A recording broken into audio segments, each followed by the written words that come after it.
meeting of the Eugene Planning Commission to order. As we always do, we'll open the meeting by offering the opportunity for public comment. If there are any members of the audience that would like to speak, please come forward now. We'd like to have a form filled out, but we'd like to also, very interested in hearing what is said.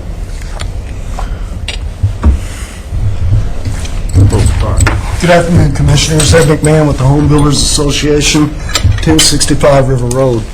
And just a short comment to ask you to respect the process that we've been through and envision Eugene and send a united, strong message to the Council to support the City Manager's recommendations. Thank you. Thanks. Thank you. Are there any other folks in the audience that would like to comment? Okay, with that, we'll move on to our first order of business, which is the Planning Commission comments to City Council. Set aside the majority or significant part of today's meeting to, go through the compiled comments that which were made to the document that was initially drafted by Vice Chair Ledick, and then we all had the opportunity to add comments and suggestions for text to this. Staff provided a compiled document, which I have in front of me, and I see that Commissioner Ledick has all sets of comments in front of him, that being one from each of us, and possibly the original document there also. I guess I want to extend my thanks to Commissioner Ledick again for his patience and initiative on all this. Your condolences are accepted. There are a number of ways to go through this, but I guess what I'd suggest is that first, when we come out of this, I think what's going to happen, or what I'm looking at Vice Chair Ledick as I say this, he's going to be taking the final document and the document and incorporating the comments of each individual from their comment sheet. So what we see here is an amalgam of what's been commented on, and I think it's a good place to use a good thing to use as a guiding document for us. But in the end, I think it's going to have it'll look very similar to this, I believe, in almost every way. There'll be a few places where there'll be some changes, and we'll be talking about those as we go. I guess I'd like to caution everybody about the need for being speeding in this. We have a limited window to get this document to City Council. I believe our deadline is we're going to have to get it to them by Monday. To that end, what I would suggest is that we go through this document section by section, not doing a lot of wordsmithing here, but basically agreeing on the concepts that are there, or where needed, where there may be some change in the concepts that are included in the section. How does that sound to people? Everybody, any comments or suggestions on that path? Commissioner Ledick? Yeah, just when I read the consolidated comments, I just got totally lost in all of that, and I'm reasonably familiar with everybody's comments on the individual sheets, and fairly confident that if you'll allow me a little bit of liberty license with some of the wording without losing the meaning, I think I can incorporate 90% of what everybody commented on. But as I go through, there are some issues that I need some clarification on, and probably even more significantly, some principles that I think we need to talk about and resolve, as I indicated in our email. So if we can do that, I think we can get through this. And my intent would be to take this back, prepare consolidated comments, and I'll color code them so that you can see where your individual changes are. I'm going to be out of town tomorrow, but if I can get this to you by close of business Wednesday, and as Jeff and I talked, if you would then either indicate your concurrence, or if there are still issues, give me a call what those are, so that we don't have some kind of dialogue or official kind of vote going over the email. Get your concurrences or concerns back to me, concurrences back to Jeff and me, by noon Friday, then we can get the final draft prepared for his signature and get it to the city council's hearing on Monday. Is that reasonable? It's a tight timeline, so we'll have to use some discipline here, and I'll be trying to keep us moving along. Commissioner Belcher. Should we find an impasse, and I hope we don't, could we do a final cleanup on Monday if we need to? Well, what I'm going to suggest, John, is with some of these, if we don't come to some concurrence on some point, I think, as I've tried to do with some of these already, just express both points of view. Again, this isn't a recommendation, it's just observations and comments. So if we need to say, some members of the commission have this sentiment and others have this sentiment, I think we'll just reflect that in. Okay, that sounds good. I guess my concern about waiting and trying to close this on Monday is we'd just be backed up against, we'd be putting staff on the spot, and we'd try to avoid that if we can. So, I guess we can start. What I would do what I'd suggest is that we open the review by talking about, I'll say, this opening set of comments, which is the first 1, 2, 3, 4 paragraphs ahead of the section labeled "Provide Ample Economic Opportunities." So this is the first 4 paragraphs. There are a few edits here, very few, and just want to open it up for a comment, suggestions. Commissioner Baker. Yeah, I just wanted to correct the spelling. It's tenets, T-E-N-E-T-S. So Yeah, got it. And I guess, once again, I'll also just appreciate the spelling, but we're really not going to wordsmith here. Okay. Okay? We're really going to be looking for concepts and ideas. There's a lot of things here that don't quite read quite right because of all the people in the land. Commissioner Duncan. Yeah, I mean, overall, when I read through this, I realized that there was everybody's edits in there and changes.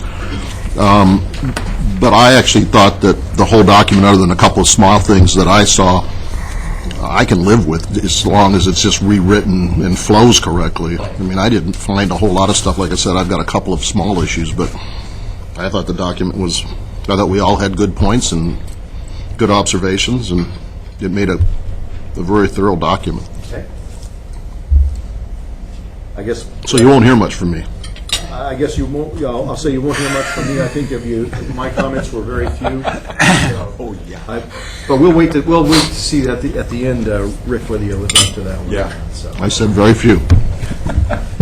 Maybe I'm just repeating what I heard Commissioner Luddick say, but if I understood correctly, kind of the most expeditious way to go through this, rather than even taking the time to comment on each edition, you're going to go through, and unless there's disagreement from somebody and a new proposed, we're going to keep going.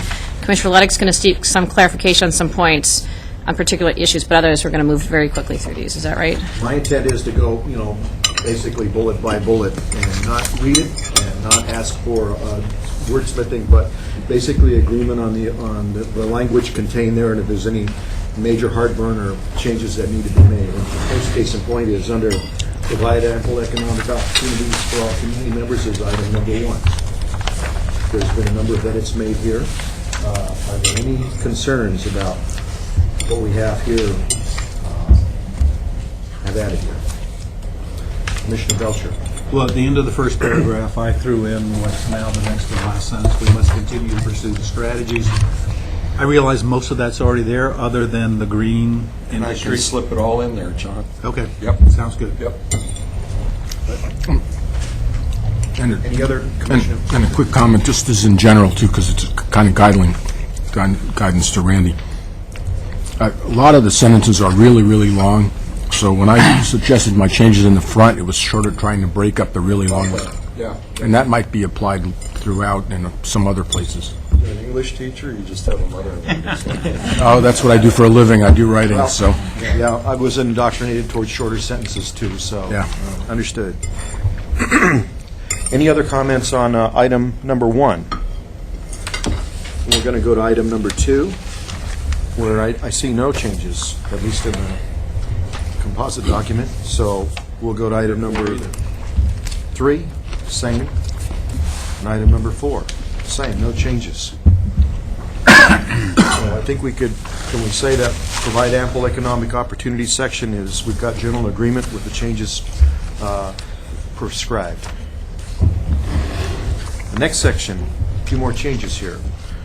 Provide housing affordable to all income levels. Item number 1. Commissioner Baker. Well, I'll just chime in here in general. It seems odd to me that we'd have the minority report first, the discussion first. I don't know how you, it seems like it would somehow would be nicer to have the majority point of view first, and then you discuss the other alternatives. So, again, that's just a suggestion. It's the way it's, I assume what you're pointing out is, as we submitted our changes, the one that's mine, which is a minority report, shows up first. Perhaps it should fall back, right? Yeah, and there's other places where things have been inserted, so, in that regard, in that particular one.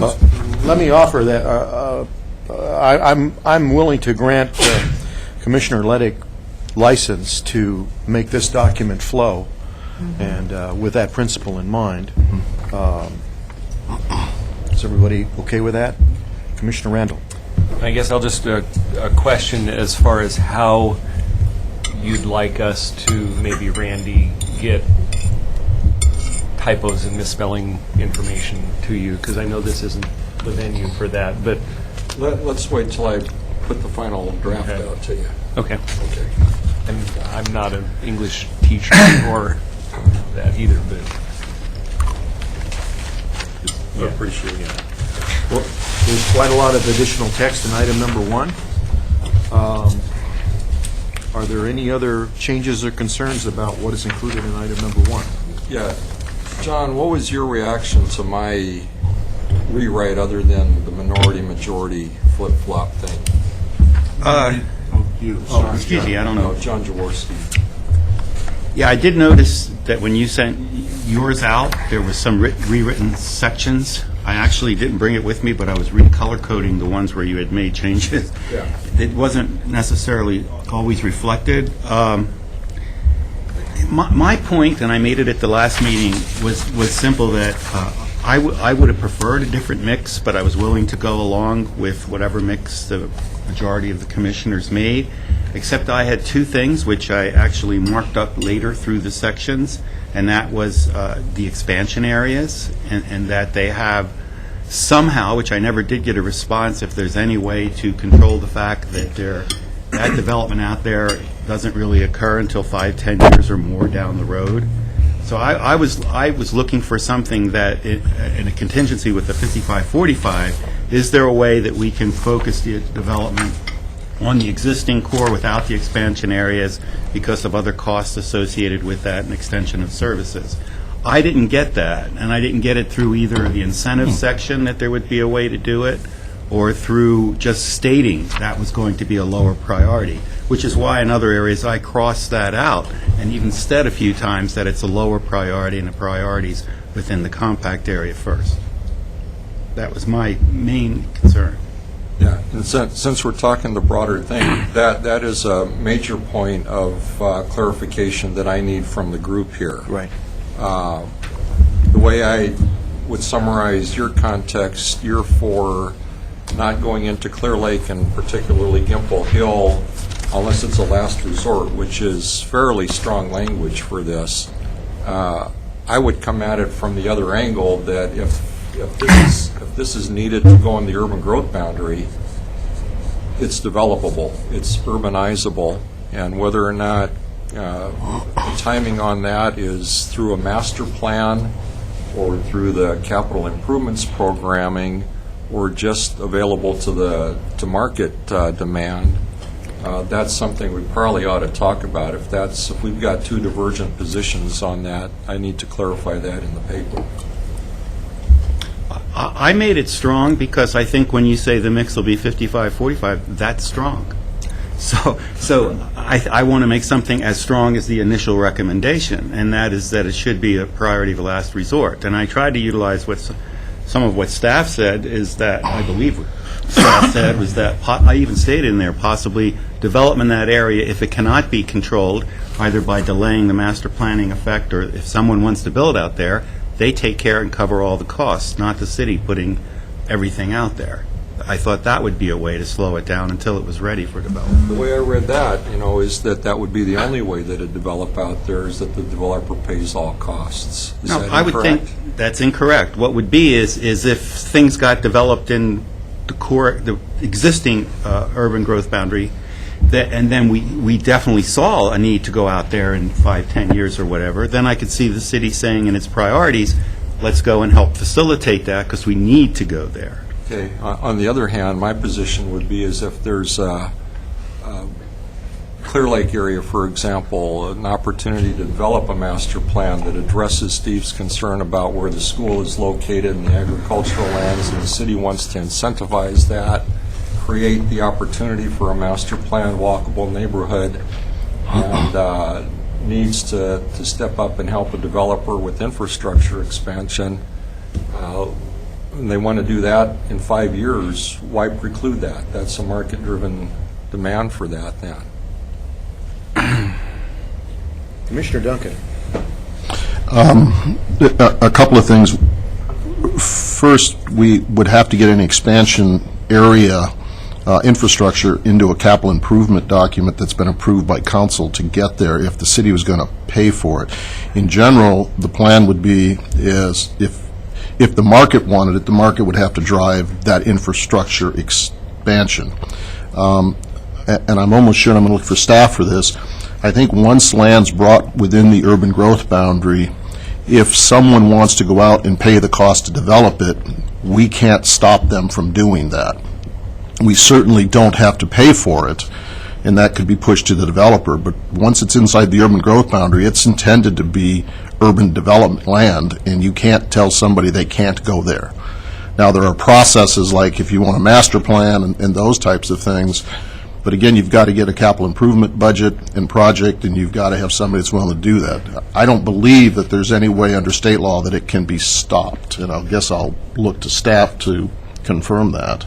I'm not going to confirm that there's no way under state law, but because I'm not an attorney, but that's the case once it's brought in that it's urbanizable and it can. So as I hear this conversation, one thing that I'm thinking about, and as I read your comments earlier as well, is that in general the way this plan came together was focusing on sort of the values, and so the value that I hear being expressed that perhaps could be reflected is around maximizing our dense development. So to the extent that incentives can be applied to make it attractive to build inside the denser core first. That's what we want to do, and then, but not get in the way of the market. If the market eventually says somebody wants to bear the burden of paying for that development, it's a heavy lift, but somebody may want to do it. But the city's policy should be consistent with our overall values and plans around developing inside the urban growth boundary, along the more dense corridors. And so, to me, that seems very consistent with the conversations you've had. May get at Commissioner Jaworski's concerns, it may not. Commissioner Belcher. I will make this one quick. I just would point out that that's essentially the intent of my minority report, is we don't bring it in because we don't necessarily know it needs to come in, and we can't control it once we bring it in. So therefore, one possibility is to bring it in later. Commissioner Baker, you had your hand up? Yeah, I put my comments on this one in number 3, and it was mainly focused on encouraging development within the existing UGB and phasing the extension of infrastructure to the UGB expansion areas to follow the needs, as needs were expressed. So again, I was much softer in the way I dealt with this, and I, so I just to make it clear, I wasn't precluding, Yeah, and I appreciated you being the last guy in. It appeared to me that you were trying to kind of resolve all of this, and in fact, I've got language that says good next to yours. The one question, Steve, in your wording, is you talk about control rapid development in the UGB expansion areas until these expansion areas are needed for providing housing. You've been around long enough, like I have. This whole question of need becomes an ambiguous, undefinable, finally dropped by LCDC kind of objective. Would it hurt your feelings if that part of it was not included? No, not at all, because I had a, you could just say should be phased or something like that. Because the problem is, there was two things there. One is I was trying to reuse some of the existing wording where it says control rapid, you know. And then somebody else suggested better wording for that, too, Yeah. that I saw. So, Because Yeah. a concern I have, and understanding everybody's concern, is where we try to do something like this, limit or defer or have a trigger that says, okay, now we can develop it. I'm not aware that those mechanisms have been developed or agreed upon yet. So if we start injecting those kinds of conditions into our comments, I think we're really going down a path that we're going to have to, figure out what would be the triggers that would allow those kinds of things. We had similar kinds of discussions with the industrial side of things, because Commissioner Randall was worried about people getting out ahead of the development, and I think it's a valid concern. But once again, to paraphrase Commissioner Belcher, once it's in, it's in.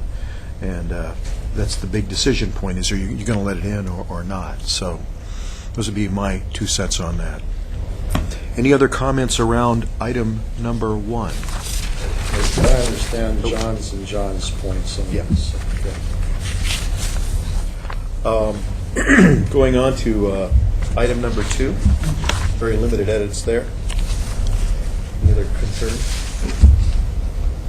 Going on then, it's okay, to item number 3, considerable editing here. A little bit of talk already about this section. Any other questions? Any questions or concerns here?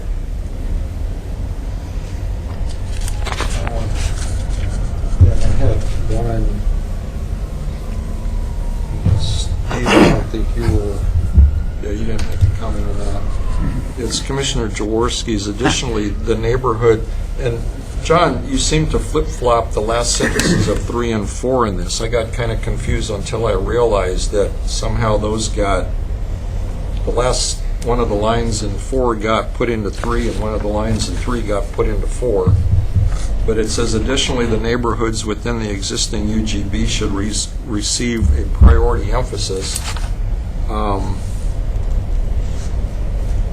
Again, if Clear Lake or Yimple Hill were to proceed in the short term, and that occurred without any kind of a plan, because we're focusing on existing neighborhoods, that could create something less desirable than what we would want out there. And again, it's because you're predicated on doing that for 10 or 15 years from now. Yeah, and what you just said is happening in existing neighborhoods, Commissioner. What I feel is whatever they call them, the area plans are pretty well, in a lot of neighborhoods, obsolete. They're obsolete. They're not viewed as identifying anything that's happening there. And the city has limited resources. So as a result, I'm saying let's put the emphasis on the existing neighborhoods first. And that's all I'm trying to say, because I don't think that, otherwise, some of these neighborhoods might be saying, well, geez, I wish I was just the next, then I could get things done. You don't want to have that kind of attitude that you've waited in line, but now you're at the end again. How are you going to handle that? I'm not sure I have a good answer. Carolyn, do you have any thoughts on that? Well, I think the issue is in these expansion areas, there is an opportunity to do kind of comprehensive planning and have them start out in a way Consistent. that is consistent, that has foresight, and so we would hate to miss the opportunity because the market says go there and a developer is willing to put money there, so we'd hate to miss that opportunity and have it develop in a way that is not kind of consistent with our vision. It is a matter of resources. We obviously know that there are issues in existing neighborhoods inside that we want to resolve as well. So I guess maybe to add to that, on the one hand, I think we're going to try to balance doing master planning for any new expansion areas versus inside established neighborhoods, but also there may be an opportunity through a developer to do a master planning that we can participate in, just as we work with EWEB on master planning. I mean, it may not have to be a city-initiated, city funding kind of thing, but it could be. So I think that you bring up a good point. We'll need to balance, but as Carolyn said, you also want to take advantage of the opportunities to sort of do things properly ahead of time. Commissioner Randall? Well, it seems to me like what we're, at least what I'm hearing, is that what we're wanting to do is encourage or incentivize, or whatever word you want to use, development within the existing UGB before we encourage or incentivize or that new expansion areas and that sort of thing. And it seems like, you know, we have two options. We can legislate that by not expanding the UGB, which I'm not sure is a wise idea, or we can handle that through the capital improvements plan and some different ways of, you know, master planning those areas that then, you know, again, if the developer wants to pay the cost of going out there before we're ready to do that as a city, then that's, you know, the price maybe they would be or would not be willing to pay. But that's our best shot, I think, at encouraging that and shaping that.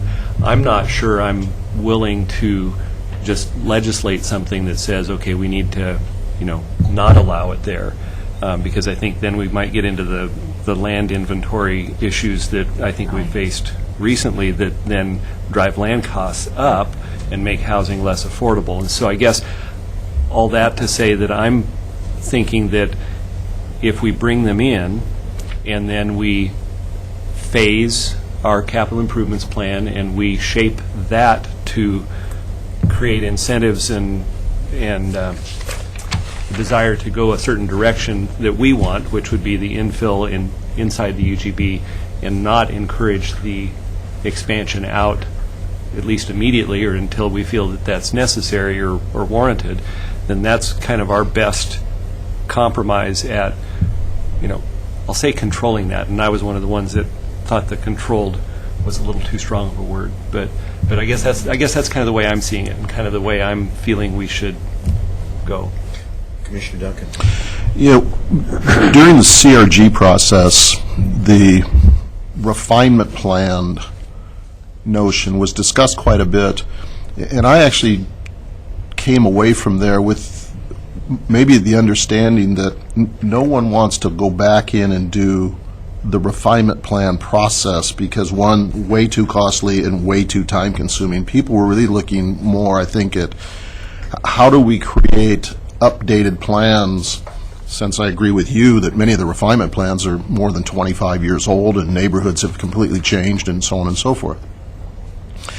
And I still have a strong belief that we need to come up with a process that can update, change, do whatever's necessary at a faster pace than what's been talked about, because our neighborhoods have been asking for it for the 10 years I've been around, and I know for a lot longer.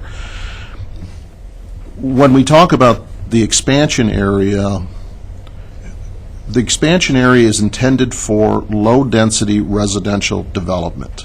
No commercial, no multifamily.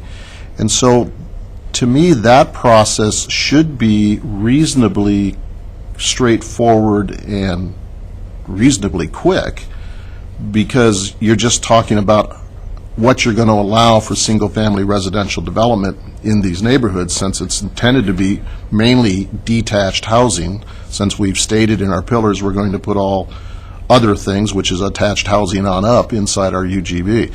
So it seems to me that with a concerted effort by staff, that certainly the outside work could be handled reasonably quickly, recognizing particularly in the Bailey Hill area, most of the sites down there are 2 to 5 acre tracts that are sort of a hodgepodge of parcels anyways. It's not like we're master planning large tracts of land, because there are none down there.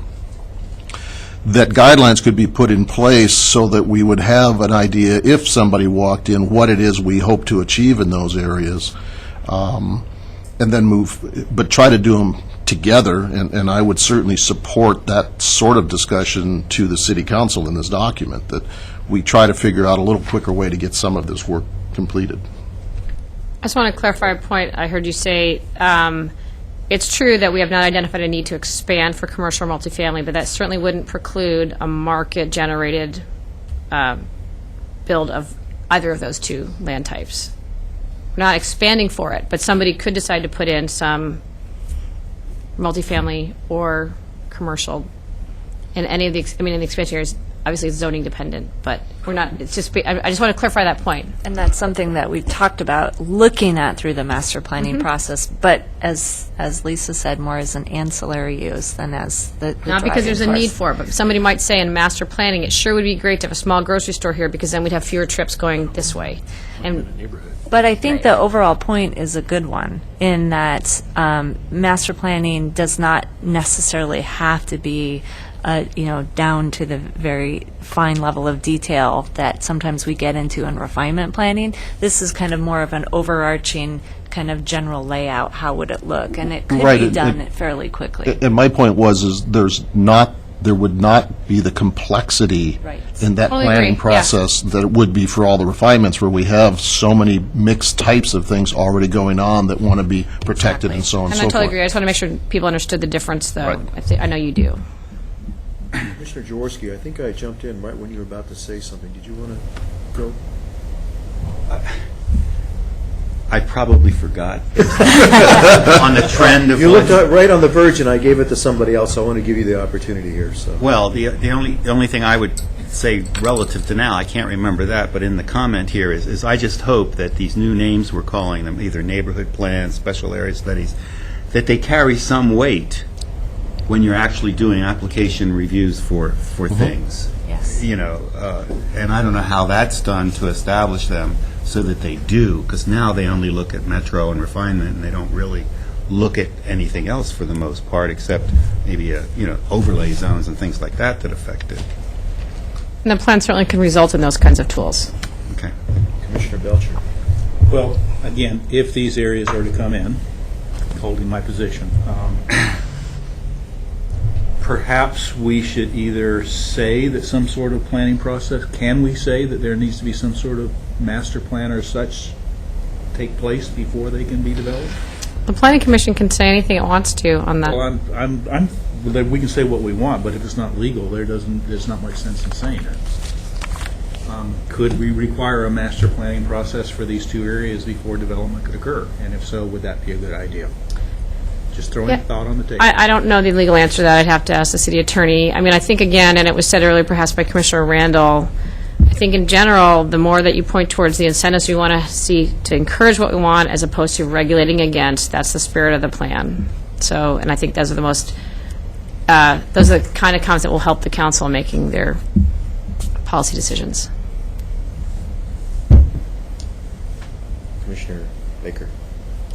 I'm sorry, can I just clarify? I guess I say that because the way and I said this last time, the way the plan's put together, it's based on a lot of people coming towards the middle. And when you do that, you then take some people out again by saying, wait a minute, I agreed to this mix, I wanted that mix, but now you're telling me you're going to make it super hard to expand?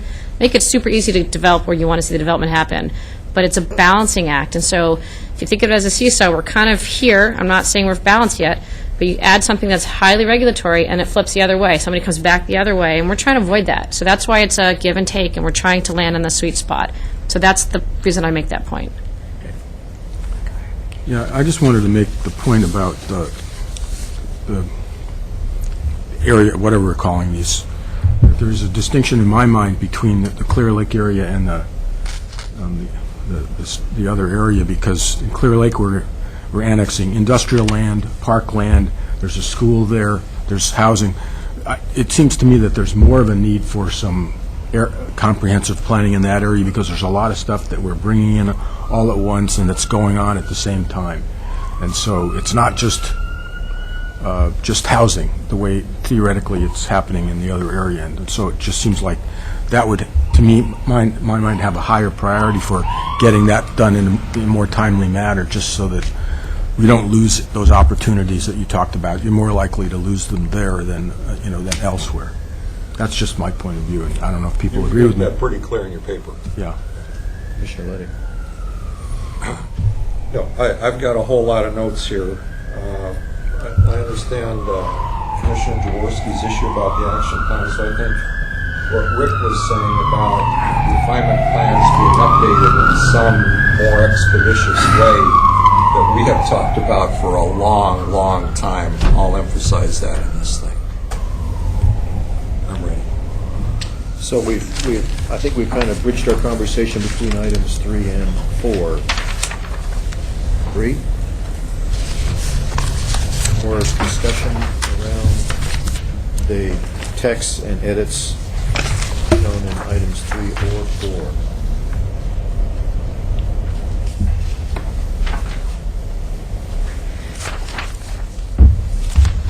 So we'll go on then to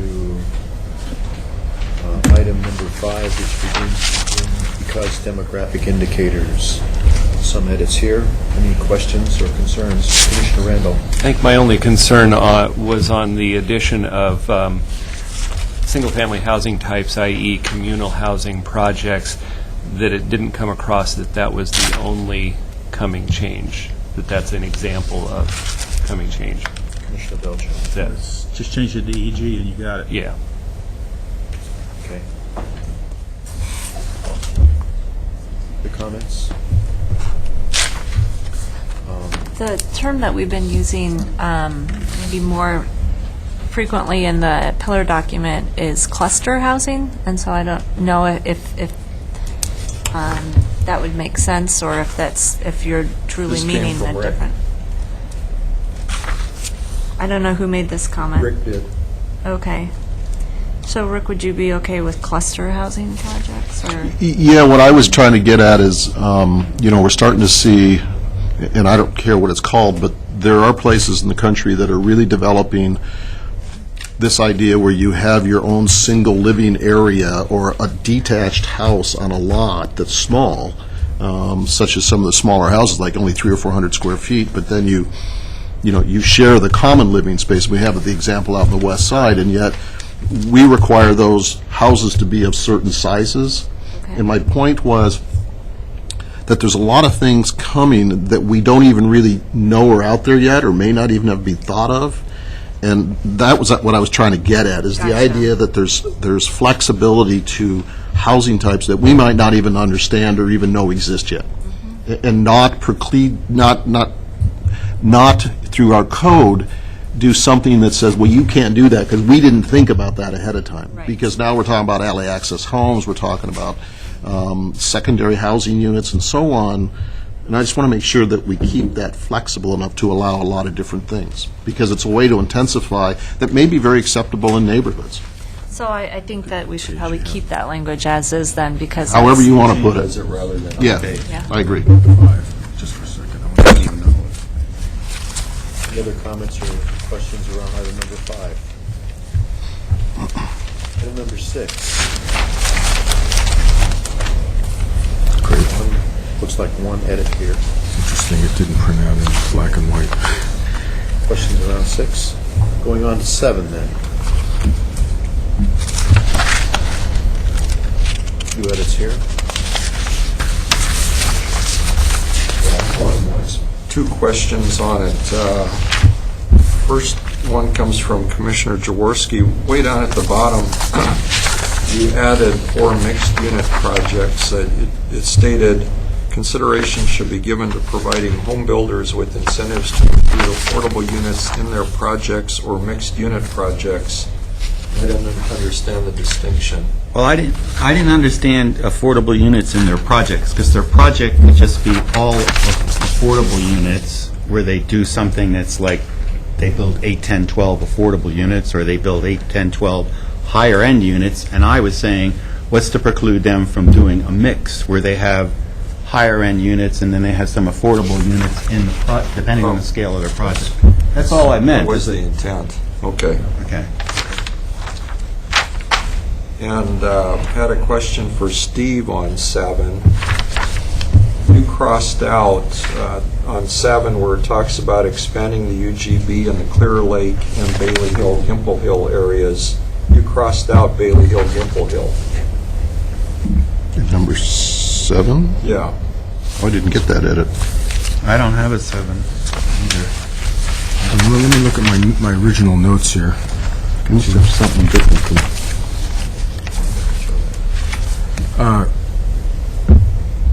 It must not have got carried into... Are you looking Yeah, at no, consolidated? yeah. Expanding the UB in the Clear Lake area where basically what I was saying there is expanding the UGB in the Clear Lake area.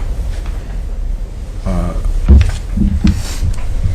was essentially focusing on that I expected that area to be, where infrastructure costs were going to be expected to be lower, and you might have more likely to have Yeah, the more affordable reference housing. to partially absorbed by existing development refers to the Bailey Hill, Gimple Hill expansion area, Steve. Yeah. And to clarify there, we do have some infrastructure projects happening inside the urban growth boundary because we have some areas that are unserved, and those very same infrastructure projects will facilitate the infrastructure in the expansion areas, and that's the point you were trying to make. Yeah. So okay with putting that back? Yeah. Okay. Somehow I don't show that I crossed that out. I crossed out Gimple Hill, yeah. I see. So that was it might make more sense to, well, that's just a wording, put the Gimple Hill next to that so it's clear what that's related to, if that's what it's related to.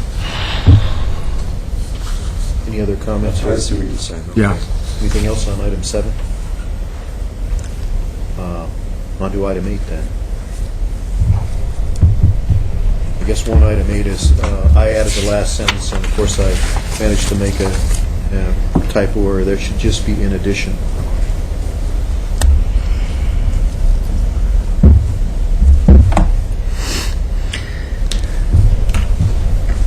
Any other, Mr. Duncan? Yeah, I hope I didn't do it. Down at the end of the third line where it says, it starts off, which areas in older neighborhood housing will be preserved to provide more affordable housing. And which won't? And I always, as our inner areas have continued to sort of, I'm going to use the term redevelop, they really haven't, but they've been revitalized, and there's a lot more ownership, these areas actually have become some of the most expensive housing in our community. And so I'm not sure, I've always questioned this idea that by saying that we're going to maintain our older neighborhoods, it allows for more affordable housing. My work through many decades has showed that's exactly the opposite of what's occurred. We've saved the neighborhoods, and they've become some of the most expensive housing that we have. And so I guess I'd like somebody's kind of, whoever did that, sort of tell me what they're trying to do, because it goes against the economics that I'm aware of. Steve did that. Okay. Yeah, I did that. So, for example, in my neighborhood, we have 200 to 300 parolees at any one time living there, and they live in the least expensive housing, and so there are a lot of quads that are run down and older that provide that service to the community. Otherwise, they would be somewhere else in the community. And I think there are some areas where they have, in general, the property may have appreciated in value, but for the people that are in those older houses that are elderly, they've bought the house a long time ago when they could afford it, and it's a small house, and it's relatively low cost to maintain for utilities for that reason, or whatever. So there isn't some option for, although it's like we all bought our houses probably some time ago, so it was very inexpensive then, and that may have appreciated in value, but as long as you stay in the place, it's affordable, and if you tried to move somewhere else, it would not be affordable Okay. at all. I got it. So it's that sort of thing. I that guess I would sort of ask for a little bit of clarity on that. Yeah, and mainly also like giving the example of like older quads that are, provide low-cost housing or. But you're now starting to be converted. Yeah, but still, they're the lowest cost things in my neighborhood, right? Okay. Commissioner Belcher? Well, I think your point is valid, Commissioner Duncan, but I think there are other neighborhoods where that's not the case. Bethel, Danabo, River Road, Churchill, I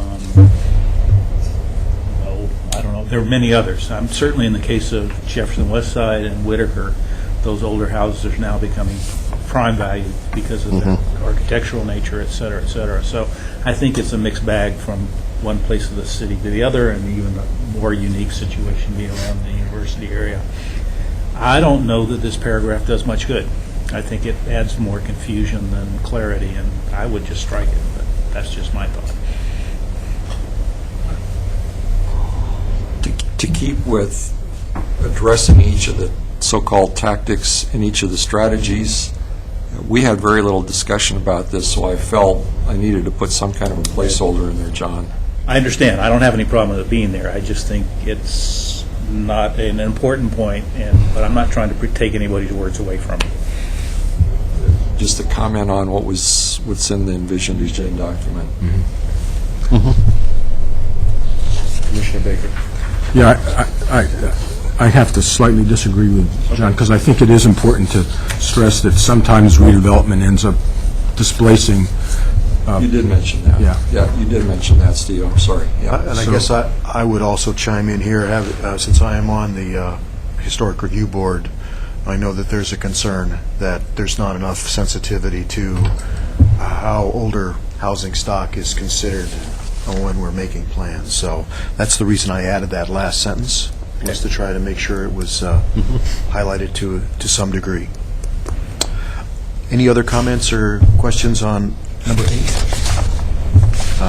We have, looks like a new bullet, number 9. Go ahead. Sorry. Yeah, that's right. Yeah. Go ahead, Randy. Yeah, and Steve, I just, again, in trying to match each of our comments to the tactics that are in the plan, I'll take your wording in number 9 and slip it into number 7. Yeah, I didn't know exactly where it was most appropriate to put that, so. And I thought You find it unfortunate when I find it ironic that well, We'll talk afterwards. yeah, that's just, I'm happy there was clarity there. yeah, you picked the shorter word, so it's probably. You win. Take out the word "it" because it doesn't have a noun attached. Your call. Any other, I think that completes all the comments under the promote compact urban development and efficient transportation options. No, excuse me, wrong thing here. Provide housing affordable to all income levels. Next section is plan for climate change and energy resiliency. Paragraph number 1. Questions or concerns?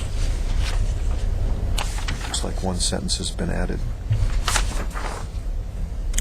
I'm not sure if I understand. Are we going to leave the exclamation mark in there or take it out? It got crossed out so many times and added back so many times. Yeah, we left, no pun intended, in. A few exclamation points.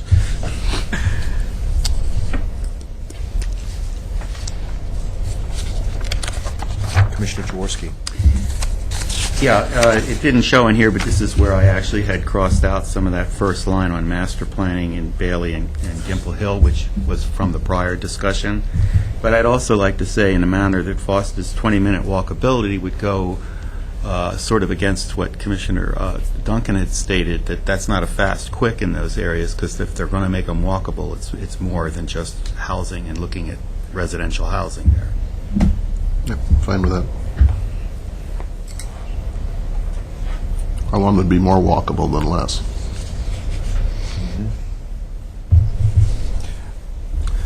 Commissioner Baker. Just one comment now that as I read this now, the only thing that isn't, I mean, it's a minor point, but isn't clear, it's not clear if that last sentence is only applicable to these 2 master planning areas or throughout the city. And again, I just throw that out in case you want to add some little wording to clarify. If we want it to be applicable across the city, then maybe we should make it clear.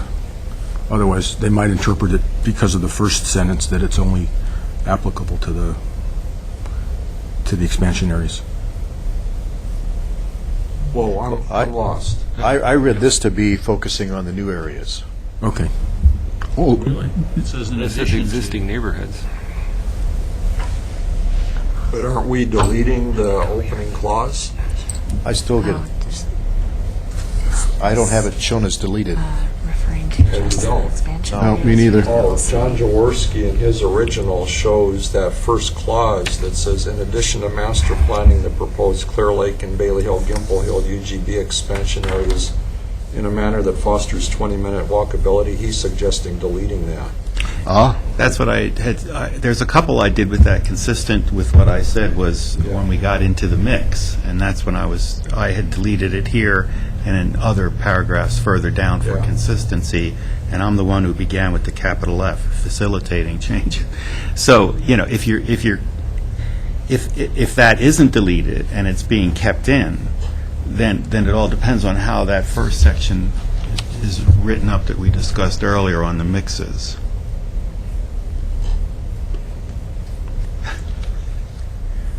Commissioner Duncan? Yeah, I'm the one that added that last line that's in orange, I think, Randy. Isn't that mine? I'm going by the originals. Yeah, you did. Yeah. My point has been there's a lot of our neighborhoods, particularly those developed in the 60s and 70s, where the idea was that single-family residential should be kept apart from everything else. And so we have areas, and if you remember one of the maps we saw some time ago that talked about 20-minute neighborhoods and walkable neighborhoods, we had it shaded to show where those areas were. And there is significant areas throughout our city that were built during that time that don't have the small commercial in the neighborhood. And right now, through our code process, it is very costly for somebody to try to introduce that in. And so that's what I was trying to get at here, is the ability in existing neighborhoods that want to introduce some of that walkable type commercial, that there be a process that could facilitate that wasn't to a point where it costs me more to get it done than it's going to be worth when I get there, and therefore it never happens. And that was my point there, is just to be able to foster an idea that we could introduce some of the small neighborhood commercial into these neighborhoods if it was warranted or somebody wanted to do that. Okay. Commissioner Baker? I was just going to suggest maybe Randy could reword that to make it clear that it was citywide, just so there wasn't any, depending on what happens with the first sentence. If the first line, which we already said they're going to, I assume from our earlier discussion, if we're going to be doing something up in the Gimple Hill and Bailey area, that whole first line could be eliminated and begin with facilitating changes, and then it's citywide. Right. That's why I had partially crossed that out. It was redundant to mention that again, and I crossed it out and just said citywide. I'm good for that. Maybe it could read facilitating changes in new and existing neighborhoods. The existing. Well, once they're might added be on, that. you're saying they're an existing neighborhood. You've been telling me that all along. I've been hearing as soon as they're annexed, they're an existing neighborhood. But just to clarify for other people who haven't had the nuances, that we're talking about both. Yeah.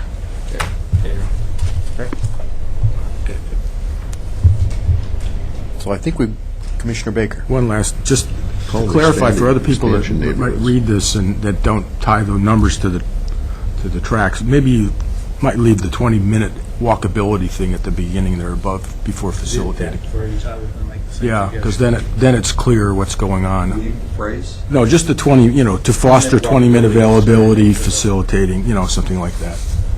Just leave that one, because otherwise it's not really clear. You could put 20 minutes in front of this third line, walkability, and it says the same thing. Yeah, in other words, just leave somehow, get the 20-minute I'm with you. It's the terminology. terminology, so, Okay. because people won't necessarily index number one with a plan, That's why I probably did it that way, because that's probably how it was written in there. yeah. Sounds like we've got agreement on item 1. Going to item number 2. I need a clarification from Steve. Steve, you put distributed energy options using solar energy. My intent there was not just to limit it to solar energy, but whatever other distributed energy might appear in the future. Right, my point was I just wanted to make sure that we focused on solar access, because that's, Okay, if I say it's way down towards it's 1, 2, it's like the third one from the bottom, John. It said not foreclose the future of distributed energy options And I would suggest, Steve, such as using solar. Such as energy. using, yeah. Okay. Yeah, I have no problem with expanding it, but just, I wanted to make sure that, we made it. I got you. I also had an edit which didn't make it into the master on the first line. It now is, and I think I'm responsible for expansion and completion of the bus rapid transit system, and you used the phrase AKA MX, and I would ask that be changed to say including MX, Okay. because the bus rapid transit system to me is far more than just the MX system, and I it's one of the things I'm having spent a little time on the MX subcommittee. I want to make sure that we don't ignore the health and expansion of the existing busing system in addition to MX. So, Oh, then it's then we're talking about kind of two different concepts. well, you're using that's where I think that's where some of the confusion is. Okay. When you say bus rapid transit, I think you're thinking of MX, and I'm thinking of the transit system itself. Gotcha, okay, I can make that. Just so we have an emphasis on both rather than one over the Gotcha, other. okay. It was part of a whole system. Easy to do, yep. Other questions around item 2? So, item number 3, beginning while planning for risks associated with flooding. Looks like a couple of minor edits here. Questions? Going? Gone. Item number 4, beginning systems development charges can certainly influence. Question for Steve. Steve, you get real specific regarding your bedroom point. To keep it at a little bit higher elevation, what if we drop specifically the wording, and here I'm wordsmithing, but eliminate the bedroom language and just say multifamily development for units which are usable by many age cohorts in contrast with units that are targeted only to college? That's fine, perfect. Okay. Yep. And I take it SDUs mean secondary dwelling units? Right. I'm going to spell that out. Yeah, it makes sense, because Other questions or comments? Looks like we're done with the section plan for climate change. And now on to the section promote compact urban development and efficient transportation items. Item number 1. Couple of edits here.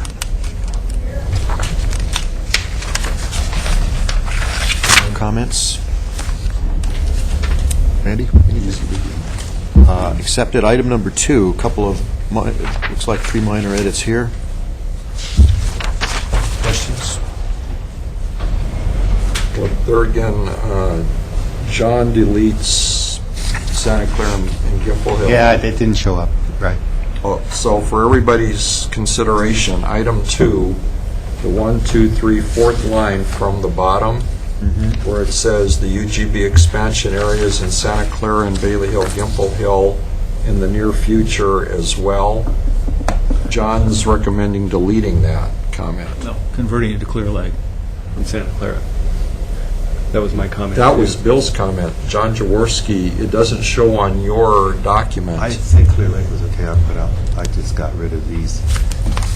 Yeah, I was trying to understand still support this phasing and a later date issue, that's all. I had you on my mind, John, Santa Clara. I didn't catch it, I apologize. Right. Comments and questions around item 2? Going on to item 3 then.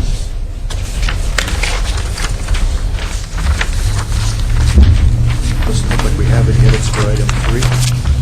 Going on to item 4. Something we have one edit. Okay. If there's nothing else on item 4, item 5, beginning pilot projects, looks like we've added a sentence. Here's my pages mixed up. Is everyone good with that? Item 6.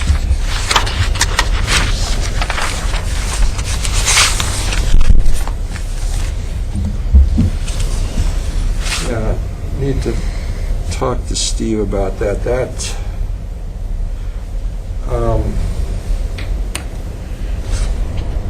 The part about can only be met by purchasing costly land that may already be developed. Well, I don't mind, I'm flexible if you want to change the wording there, but the point is, there may not be vacant land in the existing neighborhoods for parks. Okay. You can just say where there may not be vacant land available for parks. Okay. So that would be, Yeah. because I think that carries the point, that Okay. Yeah. Okay.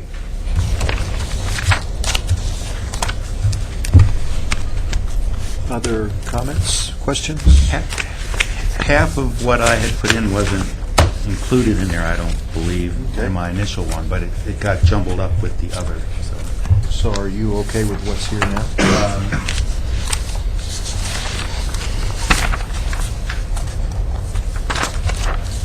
I assume, it says something similar.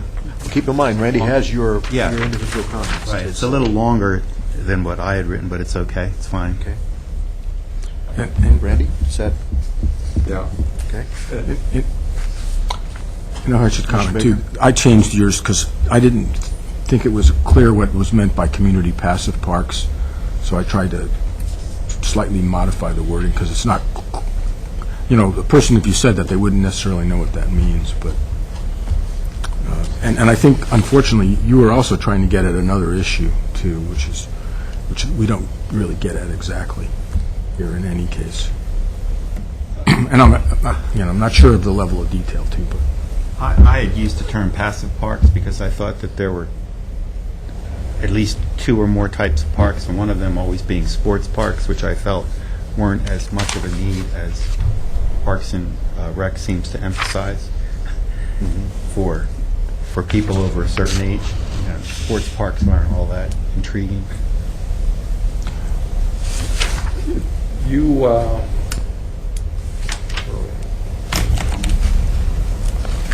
You seem to clarify, John. On 6. Yeah, but I On the think it's next in the one. next section. area, isn't it? Yeah, I say. okay. Yeah, I tried to do the same thing that Steve did with my suggested changes to the 6 that we're on. Bring it more in line with the terminology that's in prose. So between his and mine, let me work on this one here because we address your school thing in the In next another one, section. yeah. Yeah. And that, Commissioner Baker? Just one thing, maybe at some point you add for all ages or something like that. Something like that might qualify the parks a bit to say it's. Okay. Well, okay. And I don't know where it happens, but that might. Gotcha. And then, Steve, just a closing comment, Jeff. You added a section 7, which again, there isn't a tactic to correspond to that, Steve, about the Clear Lake your Clear Lake idea. And I'll just have to work that in somewhere that's appropriate. I think that is really John, isn't it, rather than me? No, that's you. That's you. You get to take the blame for that one. I'm trying to, between the combined one and John's and my own, let me see what I had here. And it's like, somebody Would see you what. like my paper? Or? No. Here. No. This here, he's talking about. Okay. All of that. Okay. You've been pitching that for the past few weeks. I'll find the place to squeeze it in. That's just my thing on, I found it now. I got the 6 and 7, yeah. Yeah, So okay. put that wherever it's appropriate. The whole point is just that we should definitely, I understand. I would like to get it somewhere in writing that we should I explore. see it as number 7 here. Right. No, I see it now. It's. What color do you want me to use when I reprint this?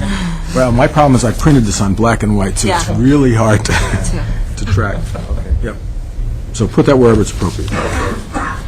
So with that, if there are no more comments or questions, that brings us to the end of the Promote Compact Urban Development section.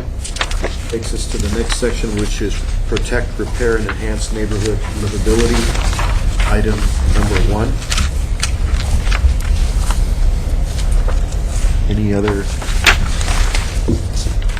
Any questions or concerns here?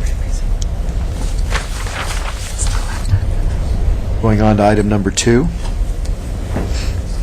couple of minor edits there. You can slow me down, Randy, if I'm going too No, fast. I'm okay with you. Going on to item number 3. Looks like we've added a sentence and made a couple of minor edits there. Any questions or concerns here?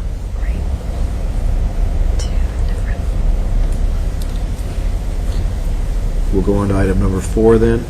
There's only one minor edit here. Well, it's a minor word edit, but it's a major significance. Okay. And that Commissioner Jaworski, it's your insertion of UGB expansion if needed. Oh, yes.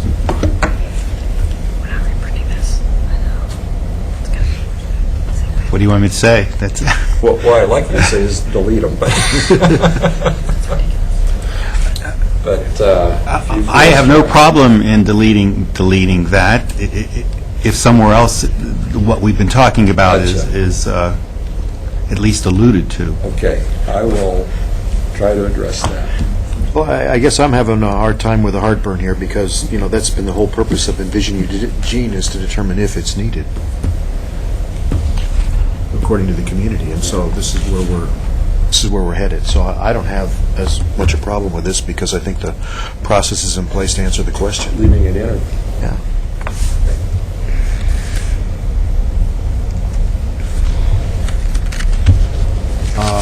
Number 5.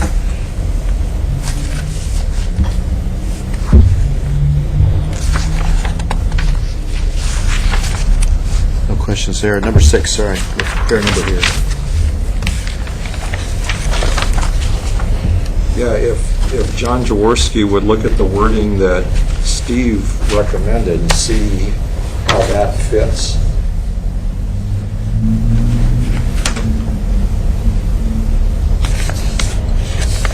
That was pretty good.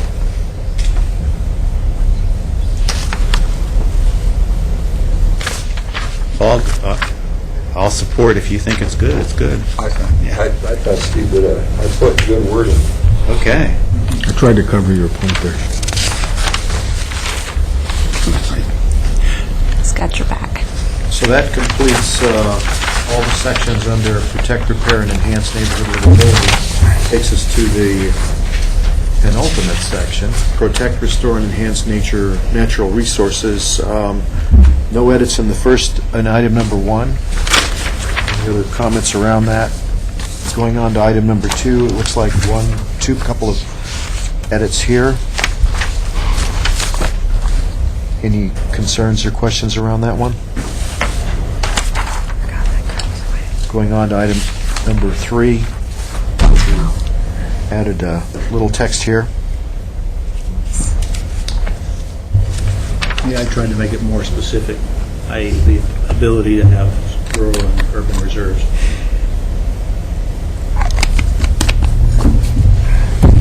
Questions or concerns? Okay, we'll go, and that completes protect, restore, and enhance natural resources section. Takes us to I think the final section. Provide for adaptable, flexible, and collaborative implementation. So one edit there. Questions or concerns?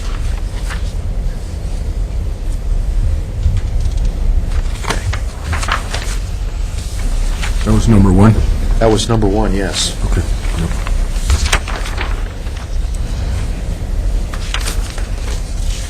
And then number 2,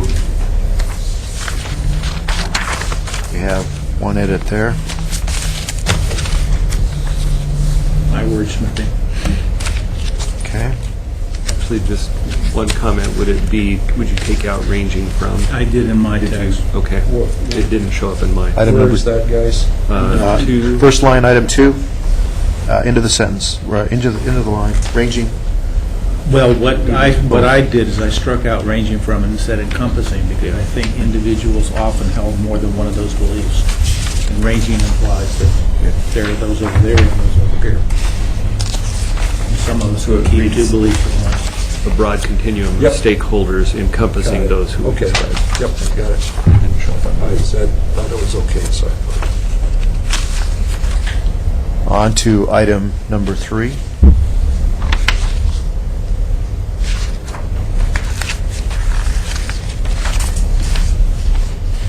Any questions or comments? That might take a little license with, Be my guest. okay. You know what I'm after.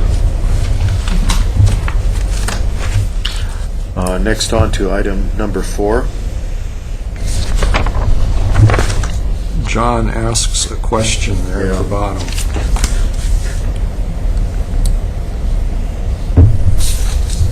They're asking questions. Oh,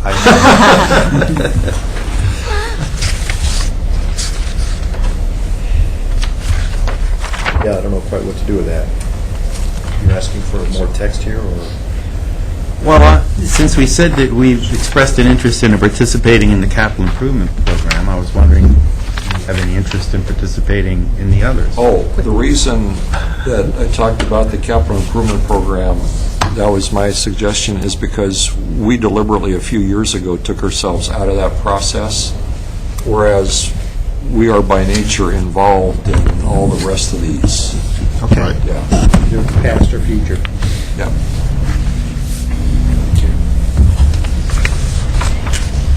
Question answered?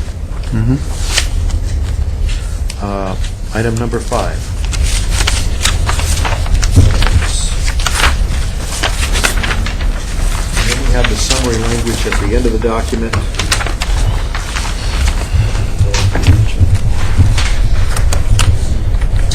Minor edit.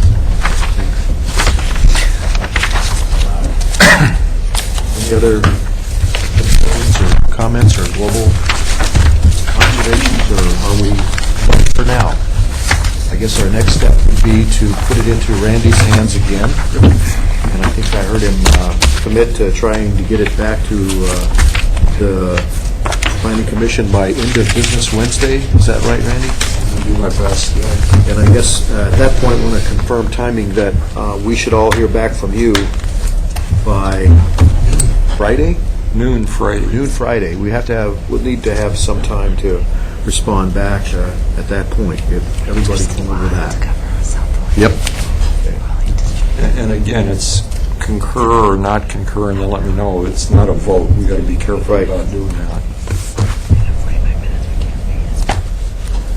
At that point, then, it'll become a document that staff will take possession of, and I'll sign it as soon as they can get it to me. And it'll be presented to the city council at their meeting on Monday night. I'll be there to hand it over to them. Commissioner Belcher. Just want to thank Robin Hostick for putting this all together. Yes, Robin, thank you. No problem.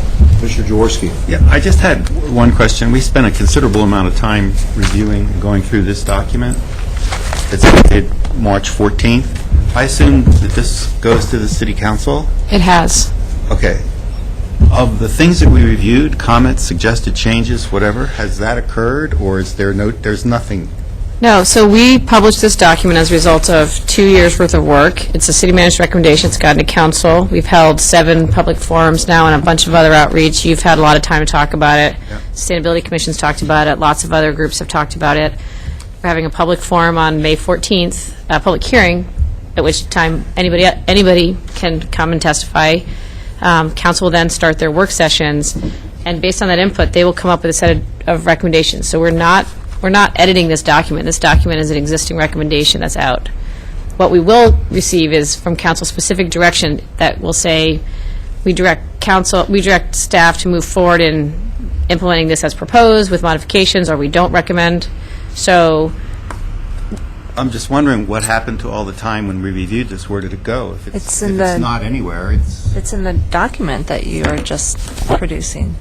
this is Oh, so reflecting you're saying that everything that we did when we reviewed this is in the document that we're just the sending? comments that Yes. Okay, okay. So now there are things that we heard as staff when we went through pillar by pillar where we took notes, that we may make some proposed changes based on, as we go to council, we'll point out, but we're not, the idea is not to republish this document as it is. Ultimately, we'll have an adopted plan that will reflect everything. Commissioner Belcher. I'll wait till the end of the day. Thank you. Commissioner Duncan. Back to this, I guess I would request, if the commission's there, it's signed by you, but I think we've all put our name and our comments to it. It would just seem appropriate that we don't sign it, but we refer to us as the planning commission that was sitting at the time that we created that document. So listing the names of the planning commissioners who are involved in this. That makes sense. Yes, good night. Held respond- About be- mentioning some of the previous commissioners who had input that are not here. Well, this document, I think, is ours. Yeah. Right, I think that's, yeah. But some of the initial guidance came while Yeah. Chairman Byerly was here, for example.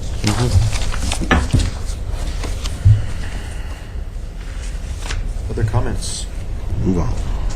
So with that, we'll close that section of the meeting, and we're very far behind Commissioner Baker. Do you? I was just a quick query. Maybe, I was just going to ask if maybe staff could send us a copy of those notes, that John was referring to, just so we would have some Notes.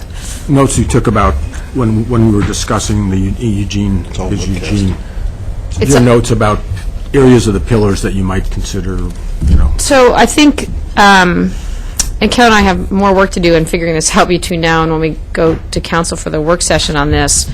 But we will come back with a set of, with sort of our either recommendations or our analysis or thoughts based on what we've heard from the public that will go to council. It's a cumulative record, so to speak. And we don't take specific minutes of our planning commission. We've got the recorded meetings that people can go back and rewatch. We have, notes in 1,000 different places, but that will all get pulled together and compiled.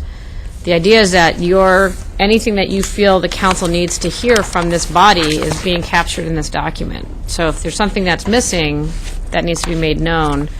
But we're taking comments from a lot of different places and not formally recording them as the planning commission's thoughts. That's what this is.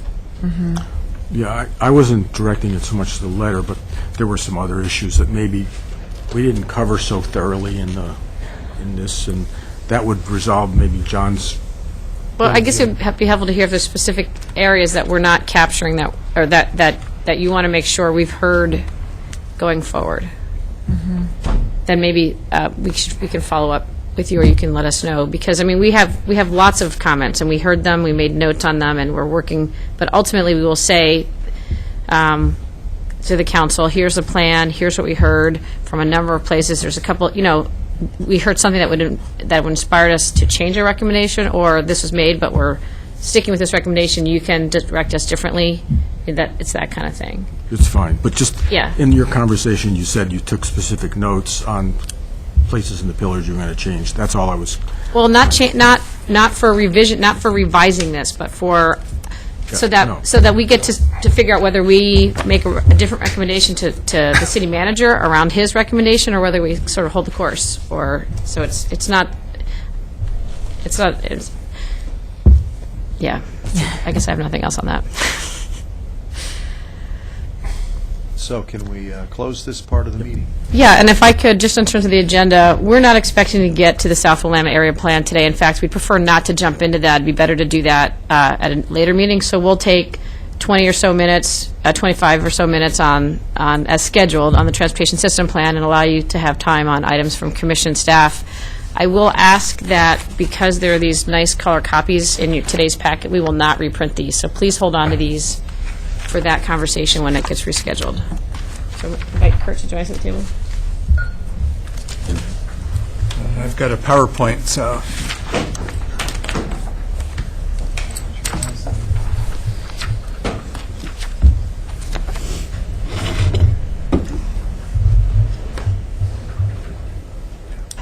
If it was working before the meeting, we'll see if, good, seems to be going now.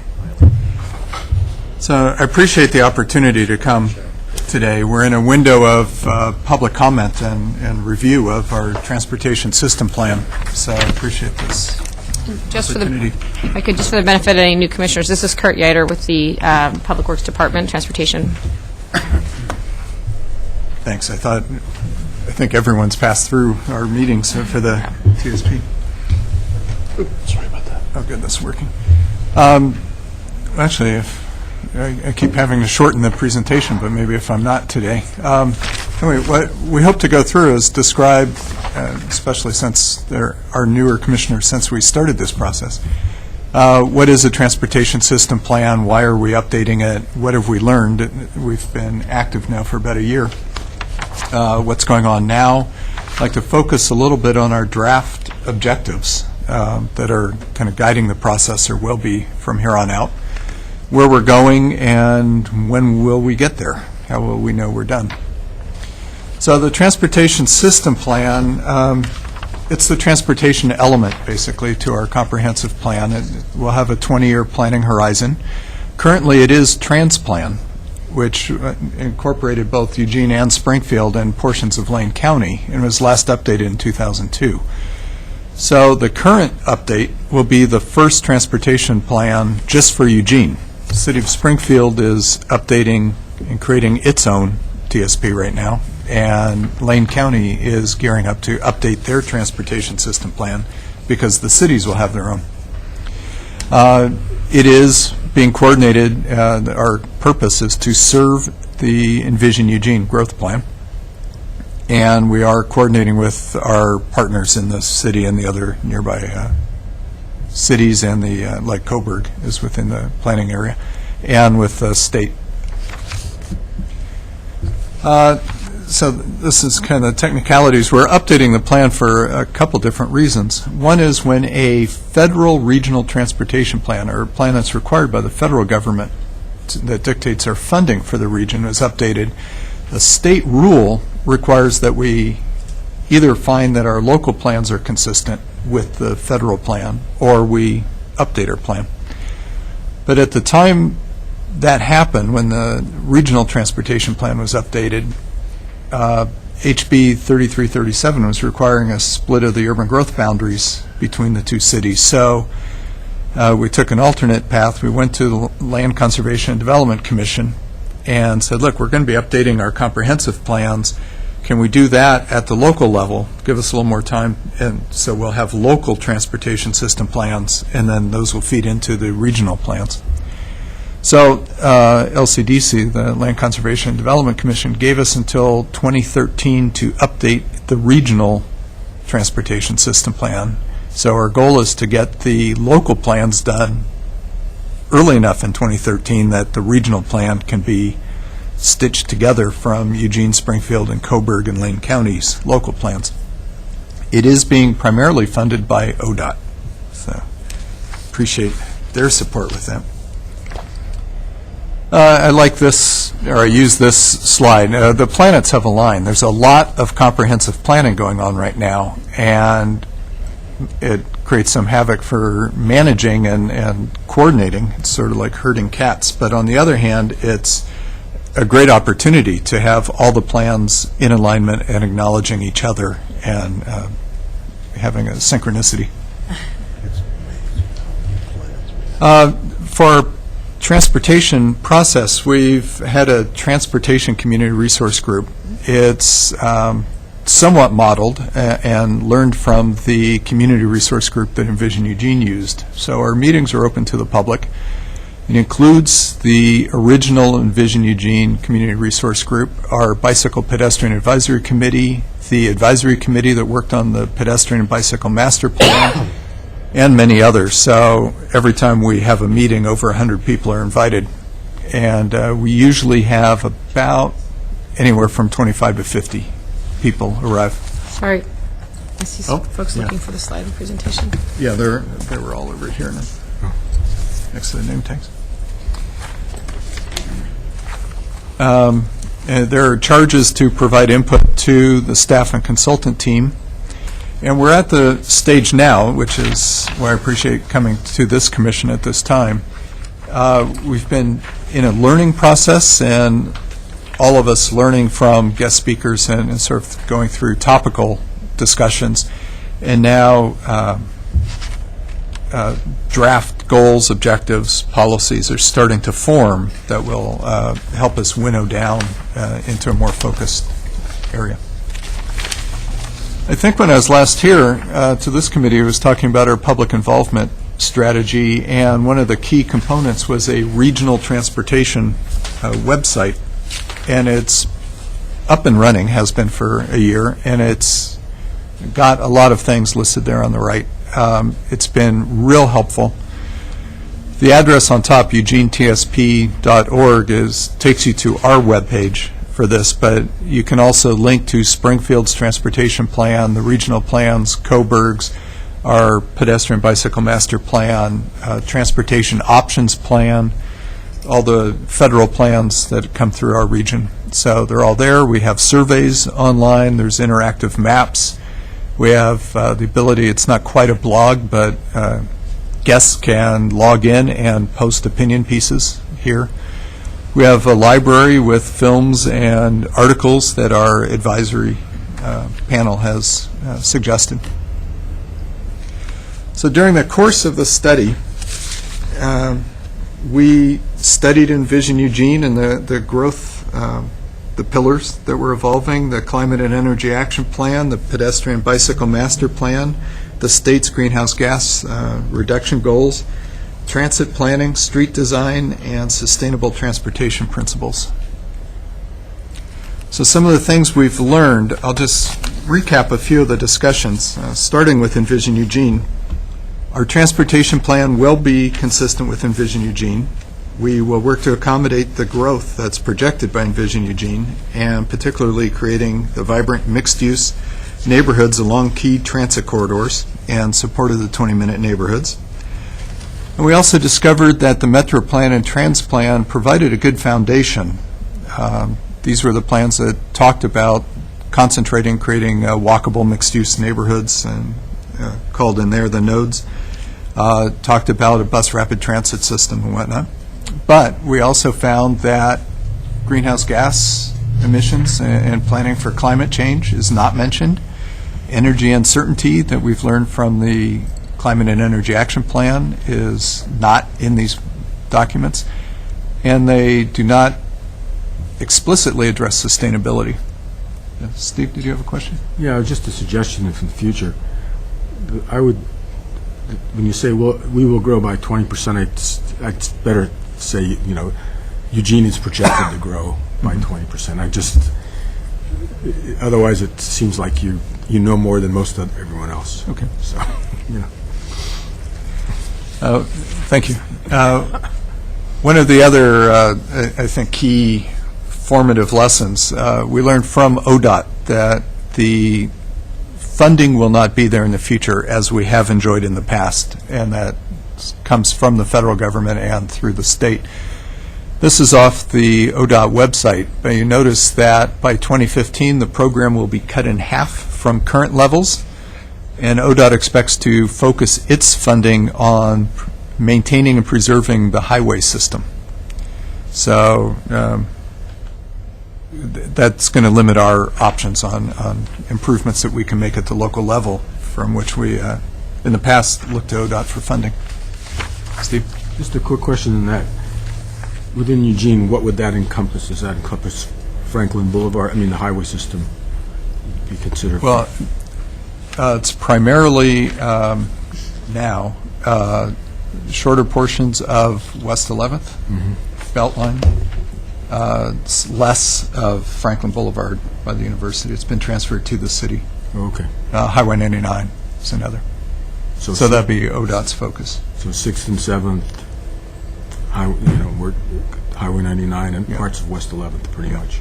A little bit of Franklin. I-105 and 5, obviously. Yes. Yeah, the freeways themselves, yeah. I just was curious about what we'd normally see, the city streets that would still be the Right. But we've also typically looked to ODOT and the federal governments for funding that support our local streets programs as well. Especially planning. Some of the other things that we've learned, that the state is treating climate change very seriously, and we'll see another slide, but they see it as an economic development opportunity. Most of the personal or household money that is spent on maintaining and fueling an automobile leaves the community. So one of our strategies is if we reduce these expenses for automobiles, then more money is available to be spent locally on other services, homes, and cultural events. should be good for the local economy. In the transportation world, achieving true sustainability would be very difficult, and it's usually geared on the technology, like more fuel-efficient cars or electric vehicles. But the Transportation Community Resource Group recognized that there are certain sensible steps that should be taken soon, and we should be pursuing those. And a theme from the Climate and Energy Action Plan that's carrying forward is that we need to be more resilient to an uncertain future. Here's a slide we took from the Oregon Sustainable Transportation Initiative, and it summarizes how the state sees fixing inefficiencies in our energy, moving towards more sustainable energy, more healthful activities in our transportation system, and addressing climate change will be better for the economy.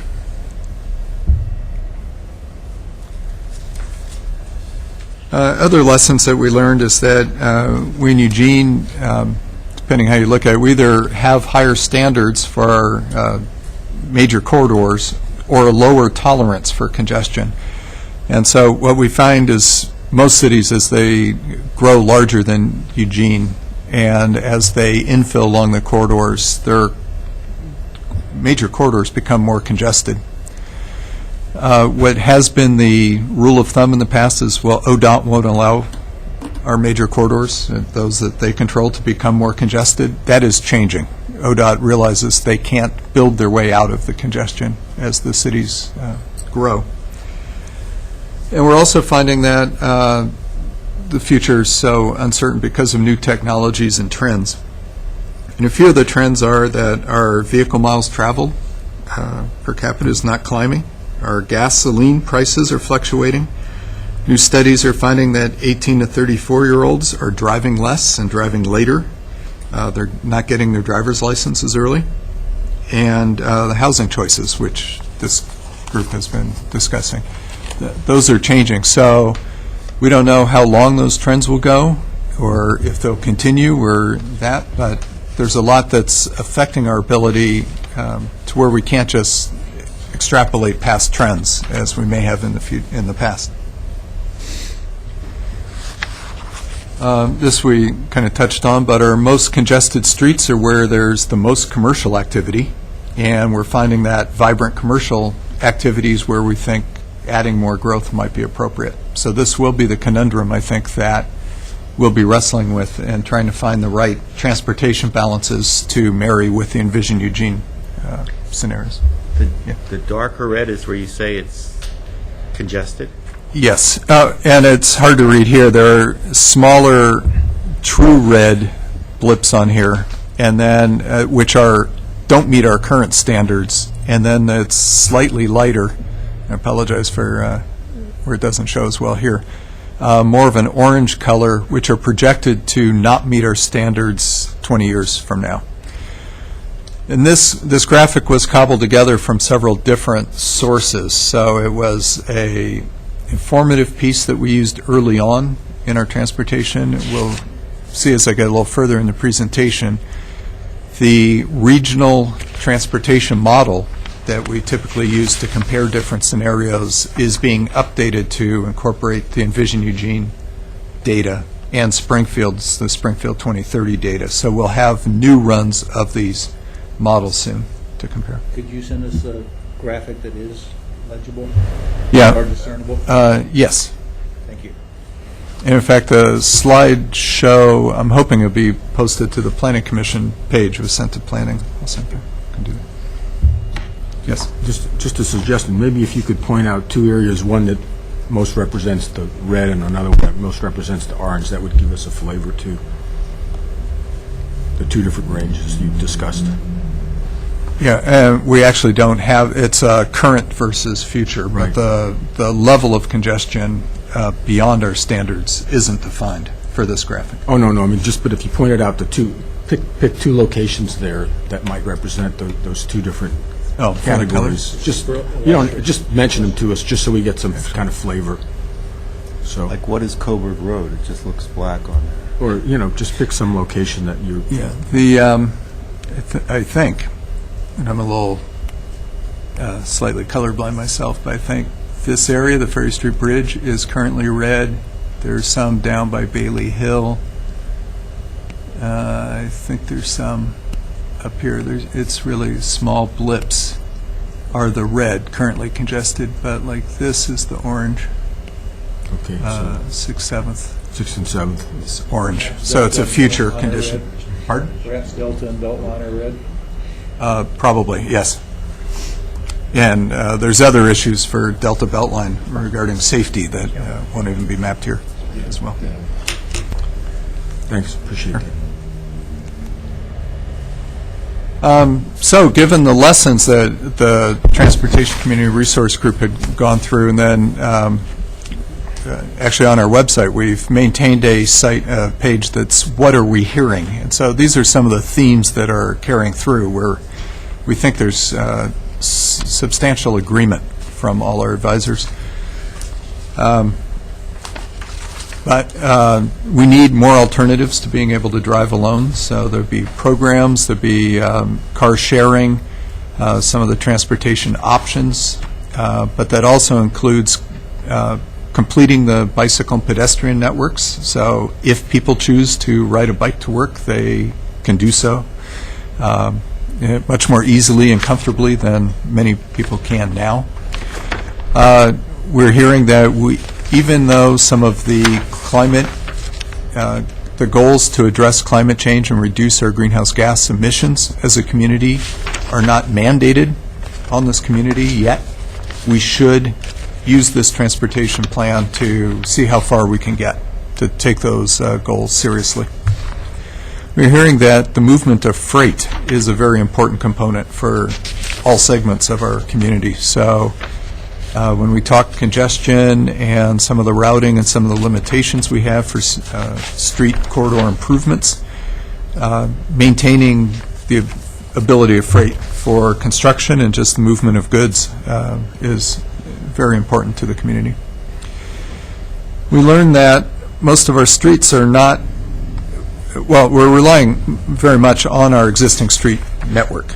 So, as you just discussed, there's relatively small potential areas for urban growth boundary expansion. So everything inside is primarily utilizing our existing streets.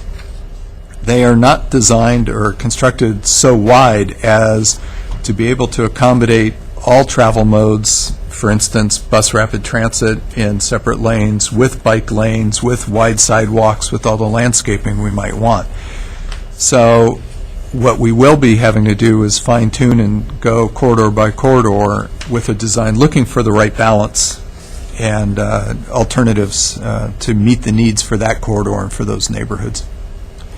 We are also hearing very strongly from our advisory group that the issues of equity and access for all truly matter, that it's almost a human rights type of issue, that people can get around this community, that people that need work have access to work. And I think that supports the first bullet here, that being able to get around this community without having to go through the expense of having your own car, pay for the car and gas and insurance is important.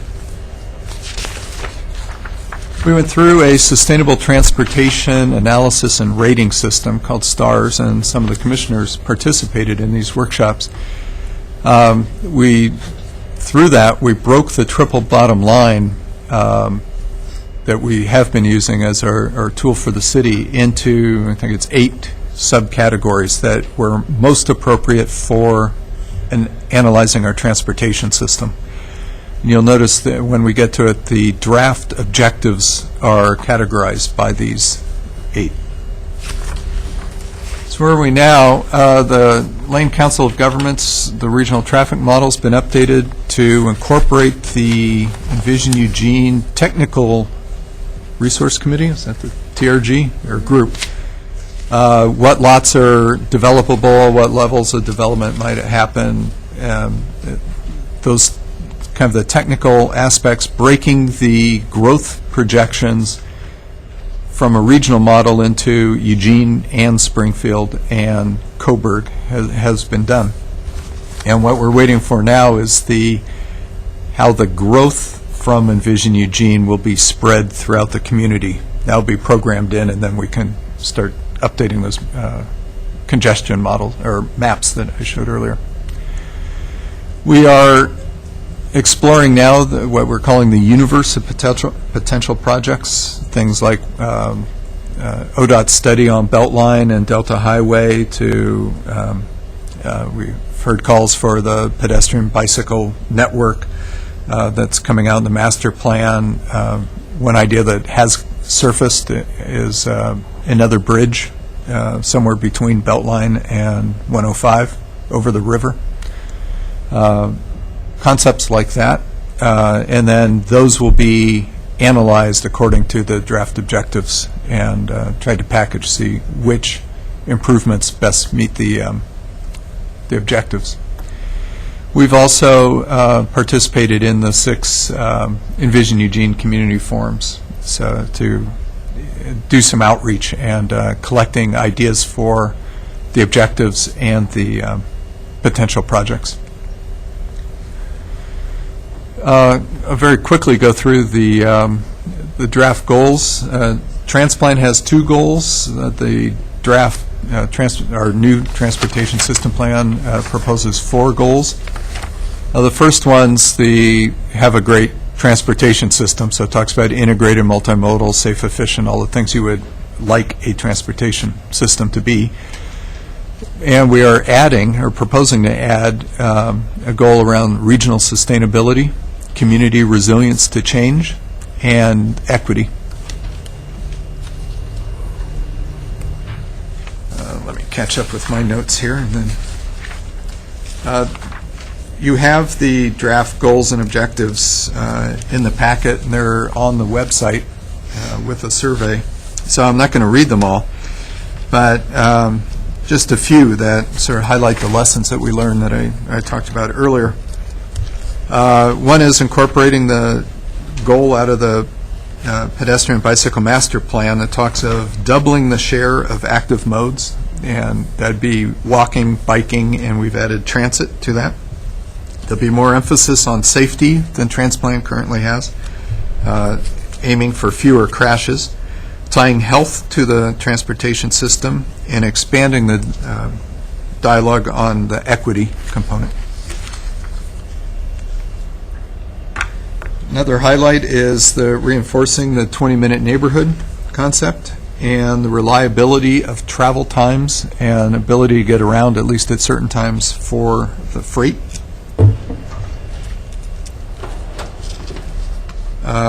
We aim to maintain community support through ongoing feedback loops and reevaluation of the transportation plan, just not waiting every 10 years to see if people still agree with the concepts.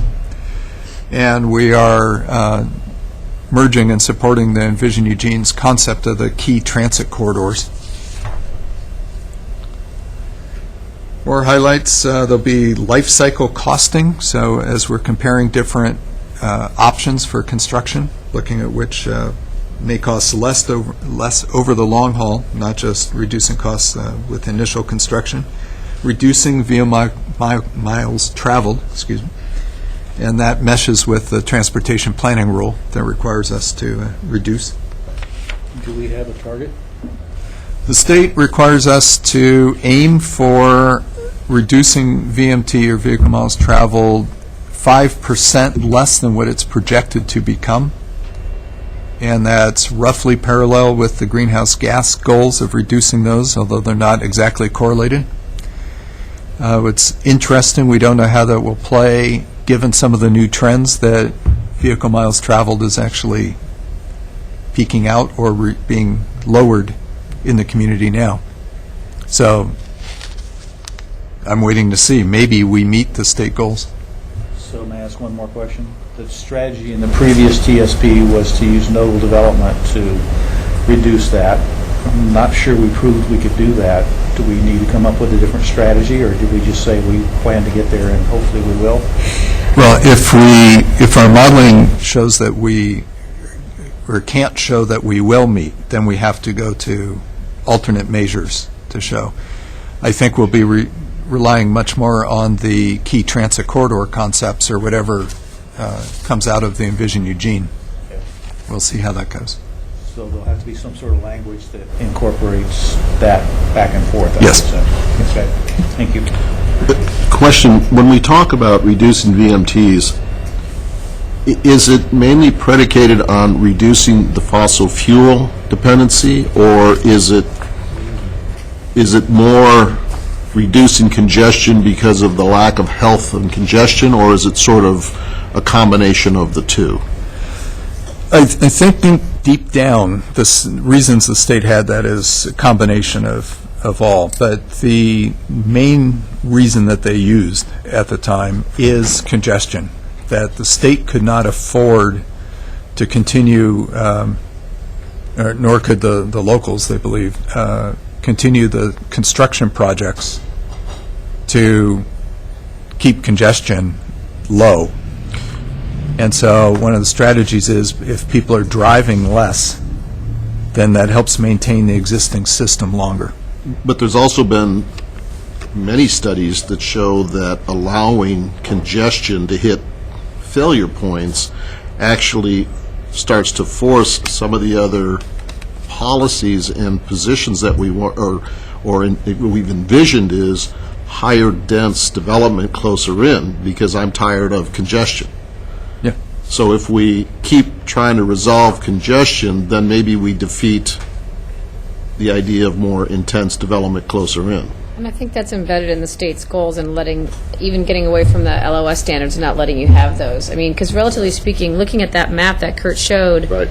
you may have red here, but it's still only 10 minutes twice a day, Right. right? It's not sitting outside of Philadelphia, which we don't want to be, but it's relative. And I think you're right. There's good congestion that, I mean, Kurt alluded to this, it allows for people to, go more slowly through commercial areas. It can be very good for economic development, get more people biking or doing other things.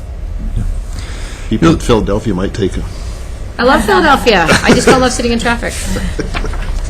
You'll see, too, the term for freight movement particularly, the term reliability.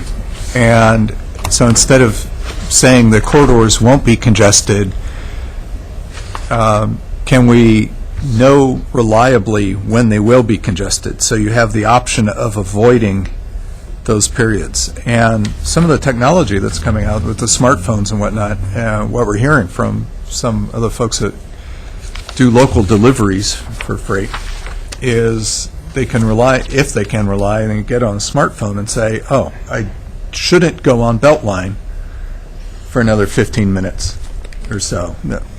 Park somewhere else and then come through when they can move, rather than be stuck in traffic. Yeah. So it's those types of Yeah, you mentioned adjusting. earlier in your, you used a phrase on one of the previous slides for access and mobility, at least at certain times, improve travel time reliability for freight at least at certain times. And is that what you're talking about, where there's going to be times when Yes. you're going to want to stay out of it? Right.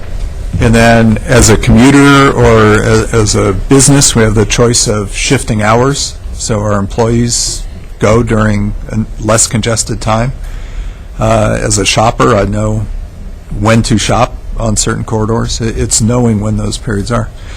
And as Lisa said, it's a matter of knowing, is it an intersection along a whole corridor that can be avoided, or, so not spending excess money to address a whole corridor if it's just one intersection, or limiting the time of congestion. So it's a matter of spreading it out so our resources, the streets, are used more efficiently over the course of the day.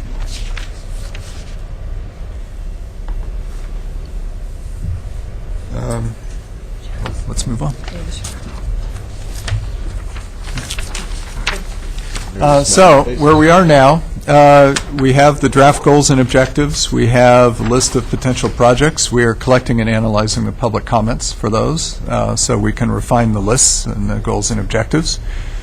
Planning staff, transportation staff, and LTD are revisiting the concept of the transit corridors and working towards design standards and what are needed to make those effective.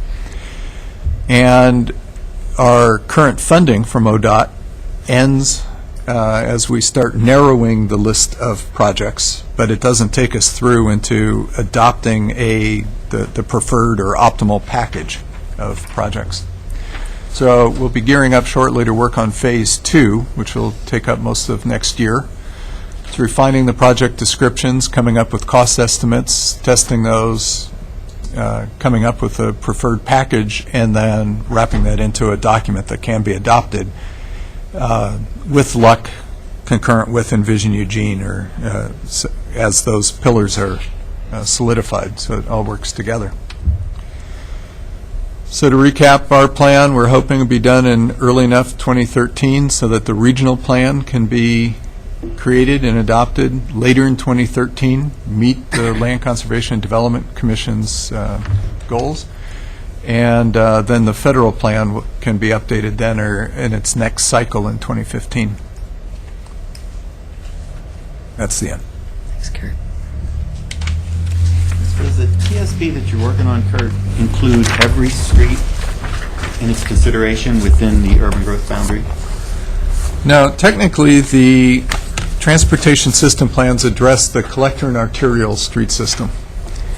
But what we're finding, too, is that some of the strategies for getting traffic off, or movement of people off the arterials and collectors, which become more congested, involve improvements to local streets, bicycle corridor improvements, bike boulevards, and the things recommended in the pedestrian bicycle master plan. So there's what Springfield's actually calling them the bicycle arterial and collector system improvements. So there will be a mix of strategies and programs to keep the arterial collector system operational.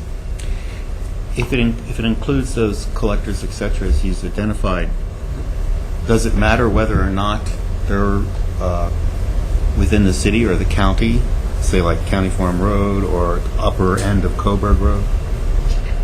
Yes, we assume that the streets inside our urban growth boundary will eventually become cities, so we're planning for those. But we are coordinating with the county about and hoping they will co-adopt similar standards and the policies, at least acknowledging our plan in the meantime. What happened with the pedestrian bicycle master plan is the county acknowledged the plan, accepted it, but they had a caveat in there that they would not be responsible for, say, spending or implementing some of those improvements while they remain county streets. Do the annexation by the city of certain county streets and/or roads, is that a process that can be initiated at any time, or is that a process that's only done periodically? Can be done at any time. Causes some concern in some areas because the annexation laws allow annexing private property if it's surrounded by city. And so an island of unincorporated property. So if we were pulling in streets into the city, we'll probably be creating some of these islands, and people that don't want to annex their private property tend to be concerned about that surrounding. So it's a balance of all that. So can be done isn't often done, I think is important. Commissioner Liddick? Quick question and a comment. Where does STARS originate from? Is that a state thing or APA, or where does it come from? Started with the city of Portland in their sustainability planning, and it's been spun off. It's actually a nonprofit sort of organization now. They originated. I found it interesting reading ahead to Patricia's comments or presentation on South Willamette.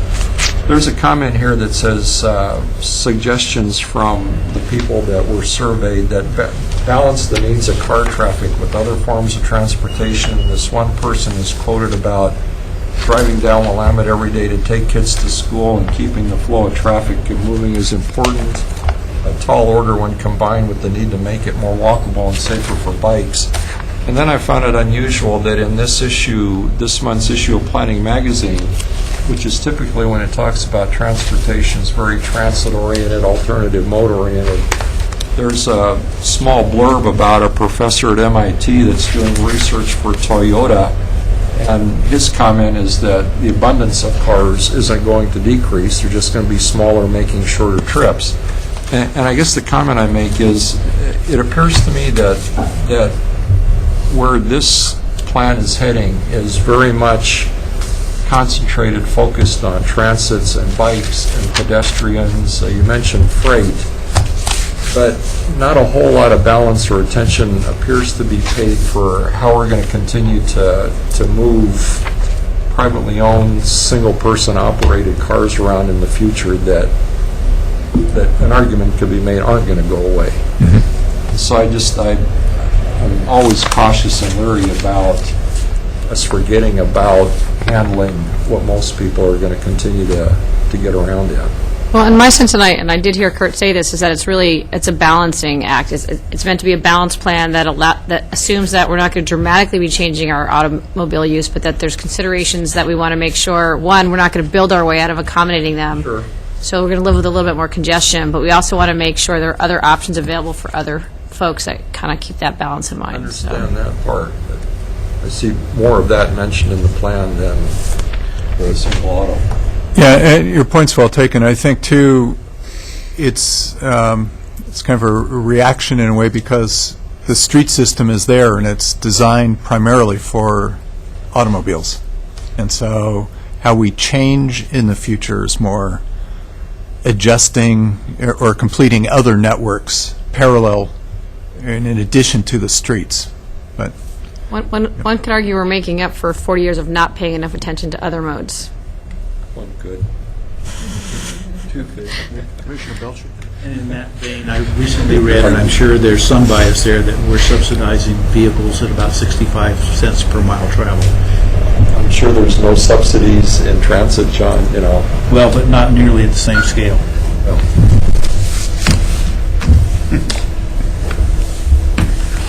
Thank you, Kurt. thank you. If you haven't been on the website, I invite you all to go and take surveys and leave comments. Appreciate it. Hope to be back in a few months with kind of as things are progressing. Thanks. So with that, we'll move to items from staff. Just one item. I think last week we may have told you that it was possible the May 16th work session was going to get pushed to the 30th. It's not. We're having it on the 16th, and we also have one scheduled for the 30th. So we're going to move ahead with our originally scheduled date for May 16th, following the May 14th public hearing. It's not a planning commission meeting, it's a city council's work session. Okay. Did I say planning commission? You didn't say. I didn't say that. City council. Work session. Right. City council work session was originally scheduled for May 16th, following the May 14th public hearing.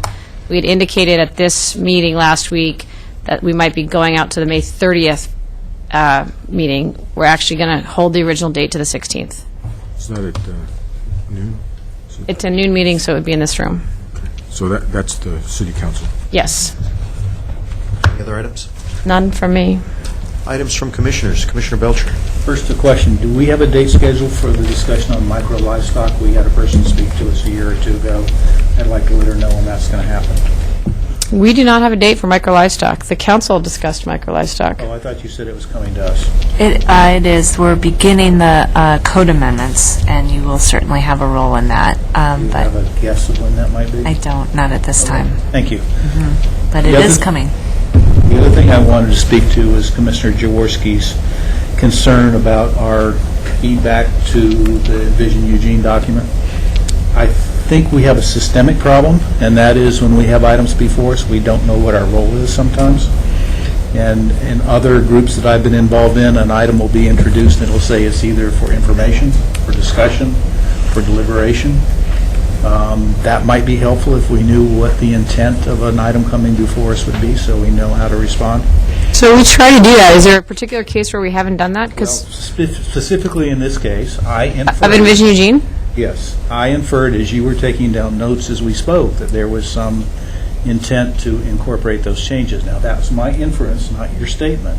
Right. But it was confusing to me. So I certainly tried, and as Carolyn did as well, through any of the informational items we provided to you, that this was a different role for the Planning Commission because of the way we worked with the Community Resource Group, and that from the beginning, I tried to make clear that we were looking for some kind of aggregated feedback from the Planning Commission, which is what led us to the work that you've been doing that's been led by Commissioner Leddick. So we'll certainly try to do that front, but I at least attempted to do that in this case. Understood. I'm just saying that, I'm not trying to ascribe blame in any case, but I do think we sort of didn't quite get on the same page. At least I didn't feel we got on the same page on that one, in the light of how are we doing. That's how I'm giving the feedback. Great.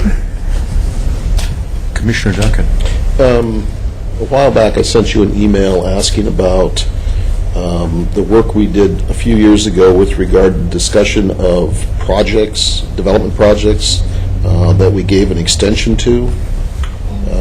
Back in, I believe it was '09, we gave 3-year extensions, and I've been asked again by several people, where are we at? And I thought we had sort of decided to talk about it either late last year or early this year, so I'd like to get an idea of where we might be on that. I'm expecting now, but a lot of those extensions are now coming due. Are we going to just let them go away, or are we going to offer an extension like we did last time? Commissioner Baker.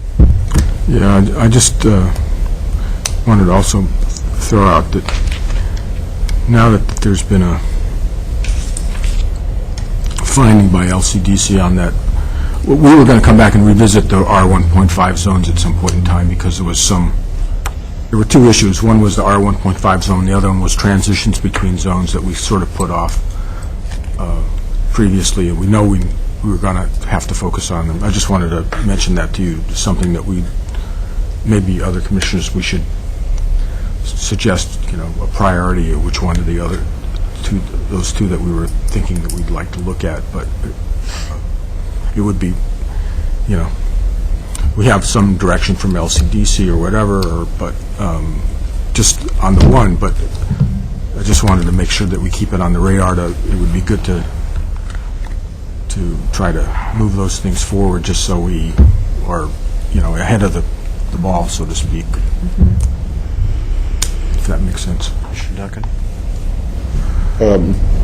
Not a discussion now, but the email you sent us about the recent decision between the city and Jefferson West Side, I found that was an interesting decision made between a neighborhood group and city attorney, which seemed to me almost to be legislative, if not almost quasi-judicial in decision, without any sort of formal hearing, notification of property owners or anything like that. I would love to kind of hear Emily's discussion a little bit more about that. I took that as, wow, how did we do that without anybody knowing?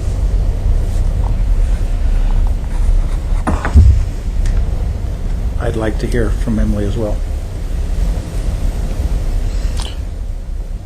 Other items? Well, say again? Elections, yes. Timing is like June? We will schedule at one of your June meetings for the election of officers for the coming year. This terms end on June 30th. So flag that this morning for the chair and vice chair at our briefing, that's coming down the pike soon. The year went fast. Right, so won't be long before we'll be looking for some nominations for chair and vice chair, or at least vice chair. How we decide to proceed, which may take a little discussion, so everybody's on the same page there also. We're over time here, Commissioner Belcher? Hopefully we'll do that before the time of the election, so we don't all throw it in. It seems like for many years we've come up against the discussion as we were electing officers. It'd be nice to know where we're going before we got there. Our next meeting is currently May scheduled 21st. Yes. for May 21st. I thought we had a meeting on the 14th that was moved. I don't believe so. I think that was as needed. I think we held it in case you need it Yeah. for Envision Eugene. The topic was deliberation of our document. Right, and South Willamette can wait. pushed to the 21st, so. So, in light of Commissioner Belcher's comments, should we plan on having some amount of discussion around nominations for Unless Planning my Commission. memory fails me and we resolved it last time, I can't recall. Well, I would give us about a month to get it resolved. It was brought up for a nomination and discussion at that point. Okay, does that help address your concern? Thank you. Okay. We're over. I guess I'll just ask one last thing. We've had one comment about how we're doing, and any other comments about how we're doing? Then I'll throw one out. I think this is I think the Planning Commission is in a bit of an unusual role here, and we're all kind of grasping around Envision Eugene versus how it's gone, and I think really appreciate everybody's flexibility in working through this process. It's hard to have a full understanding of it because it's developed as we've gone. So with that, I really appreciate everybody's flexibility. With that, if there's no other comments, we'll close. Meeting adjourned.